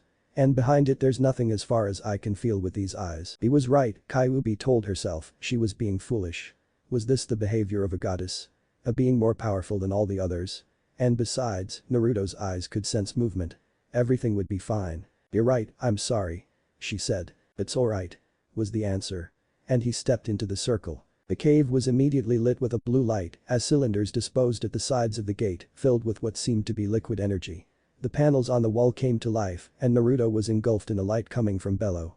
Kyuubi screamed and jumped to him but got repelled by an invisible force. In the panels appeared a human figure without distinguishing traits and beside it a double helix connected by several bridges started flowing. Finally, when Kyuubi was getting up to try once again, the screens flashed green and, with a thunderous noise, the gates opened and the light around Naruto disappeared. "Cool," he said. Kyuubi had to admit it had been impressive. And although she had gotten one hell of a scare, she was also starting to get curious. The chamber that next appeared was fully illuminated. It was obviously electric light, but once again, it seemed like liquid light had filled the room. When Naruto entered the chamber, followed closely by Kyuubi, the gate behind them closed, effectively preventing them from turning back. "TCH. Guess we can only go forth now." While he spoke, a large screen descended from the roof. They were no longer in a cave. Instead, they appeared to be inside a room made of the same materials as the gate behind them. The screen was held in the air by no visible means. Naruto and Kyuubi observed as strange letters filled the screen and a figure appeared, making a motion of putting the hand on the square that had, meanwhile, appeared on the screen. I think it's explaining what you have to do, Kyuubi said. Oh. I get it. Naruto answered and put his hand on the surface. The line scanned his palm and, at the same time, Naruto felt a sharp pain in the finger. When he took the hand, a spot of blood was on the screen. His finger healed almost instantaneously and, much to their astonishment, the blood was absorbed into the strange device. Once again the double helix flowed and, to Naruto and Kyuubi's surprise, a full picture of his body was shown. Then they heard the few words they were spoken being repeated again and again, as lines of text they could not identify ran on the screen. Finally, the screen locked and a message was displayed in what looked like a crude and ancient form of the language Naruto spoke. Subject recognized as human. Contract detected. Subject qualifies for entry. Due to security reasons, the usage of weapons is advised. At this point, staff-looking weapons emerged from the ground. Naruto grabbed one, as well as Kyuubi. There was another light, this time on the Vixen goddess, and the screen continued. Contracted identified as 12-tailed Vixen. Team recognized as emergency strike team. If containment of the experiments is not possible, destruction of the facility is advised. If so, enter the following code into one of the terminals across the facility. WFG1H223NAR1 Kaiu. Facility 002 is as of this moment fully activated. The project tails. Well, this was interesting. Naruto commented. I don't like this. Kyuubi said, there appears to exist some kind of danger or problem on this place, and it seems obvious that this facility expects us to solve it if it is possible for an object to hope.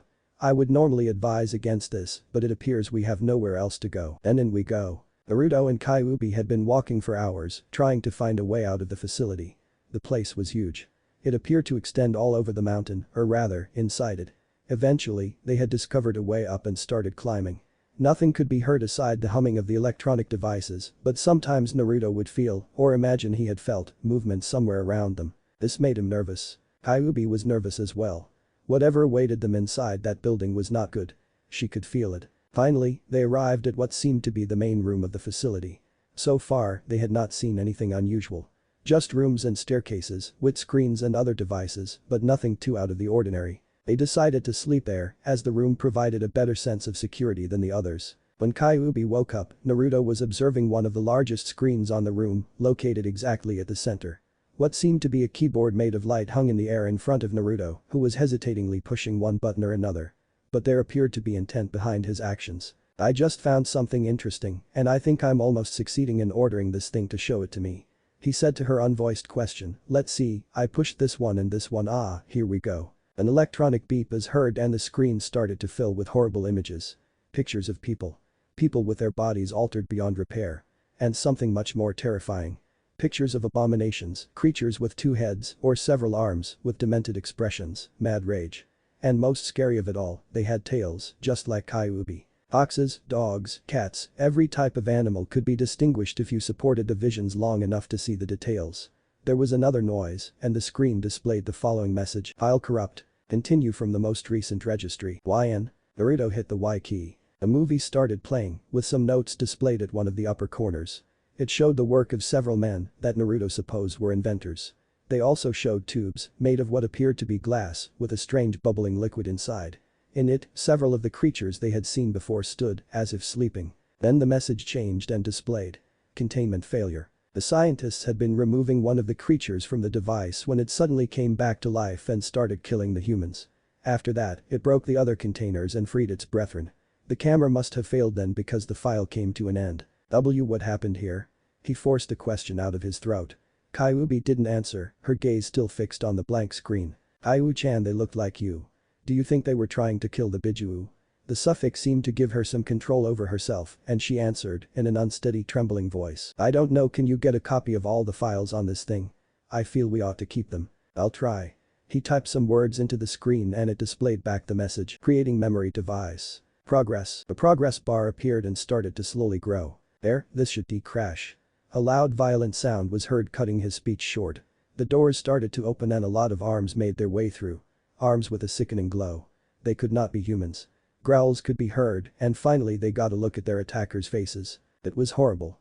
They appeared to be somewhere between human and animal and were contorted in a mad rage and voracious hunger. He heard Kyuubi contain a small groan of fear and activate her weapon. He did the same. The progress bar was about halfway till the end. Fuck. Kyuubi, we gotta gain some more time. He screamed. Hi. She launched herself into the gates and started knocking the enemies one after the other. But there was always more, and some of them started to fuse with each others, giving birth to stronger abominations. Strange enough, the creatures didn't appear to be interested in hurting the vixen. They were ferocious, but they appeared to be trying to physically contact her. Of course Kyuubi wouldn't have none of that and kept fighting to keep them away. But the blip, a small cubic screen with a keyboard included appeared as the progress bar reached the end. It was obviously the memory device and Naruto grabbed it without a second thought. Kyuubi, let's get out of here. He didn't know what they were, but they were definitely dangerous. In a hurry, he typed the code they had been given and pressed the enter key. The lights on the room turned red and an alarm sounded as a warning message was heard. Containment failure. Facility destruction underway. All personnel, follow the green signs to the emergency pods. Kyuubi turned and ran toward the door that had opened and sported a green sign of a man running above it. As soon as she did that, however, several creatures jumped and grabbed her. Kyuubi fell to her knees screaming in pain as her arms automatically lifted to her head. The creatures had a maniacal look of glee on their face and Naruto saw, alarmed, that Kyuubi's tails were receding. They're stealing her tails. Naruto ran like hell to the vixen and kicked the creatures away from them. Kyuubi collapsed and stood, paralyzed by a strong feeling. Naruto identified it as fear. He lifted her and carried her to the exit as fast as he could, while the creatures broke what was left of the gates and started pursuing them. The moments that followed passed like a blur to Naruto, running as fast as he could manage, kicking enemies out of the way, carrying a terrified girl in his arms. Absently, he noted that, on one of the side rooms, a bunch of creatures concentrated, fighting two figures. The black cloaks and red clouds were a dead giveaway, and Naruto immediately put aside the idea of helping them. Instead, he made his way across the many rooms and corridors, following the signs. Finally, when he felt like he wouldn't be able to move an inch more, he entered a room with a couple of strange devices on it. They kind of looked like enforced metal carriages. Guessing these would be the escape pods, Naruto entered one of them with Kyuubi and pressed the glowing button on the inside. The door closed automatically just in time. The couple of creatures smashed themselves against the window and started scratching the surface of the pod.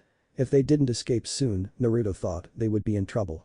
The pod trembled and, almost immediately, Naruto felt a tremendous force pull him towards the ground as the pod went up at an enormous speed. As they gained altitude, he saw that the creatures had invaded the facility and were now crawling all over the place.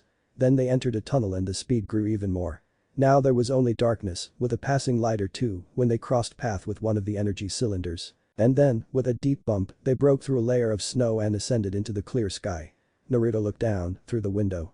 Below the two of them was the strange-looking mountain, and they had exited right through the black peak. As he looked, the mountain trembled, a shock wave blasted, and the peak exploded in blue and yellow flames, consuming the creatures, the facility, and hopefully, the Akatsuki members completely. Having completed the ascension, the pod started to fall and, much to Naruto's relief, a large piece of cloth came from the top and slowed down the fall. It was a small object. Just big enough for the two of them to sit. As they drifted above the mountains, in the direction of what looked like the end of the chain of mountains and into a rainforest, Naruto started to observe Kyuubi to assure himself she was alright. With an enormous relief, he noted that her tails were slowly but surely growing back. She was sitting on the pod's ground, hugging her knees, still trembling. Naruto reached out, touched her cheek and was almost drawn to the ground when she threw her arms around his neck and completely broke down, crying. I could feel them. I could feel their thoughts. They hated me, they wanted to kill me. She sobbed, they envied me. Why? He asked softly. Because I had you.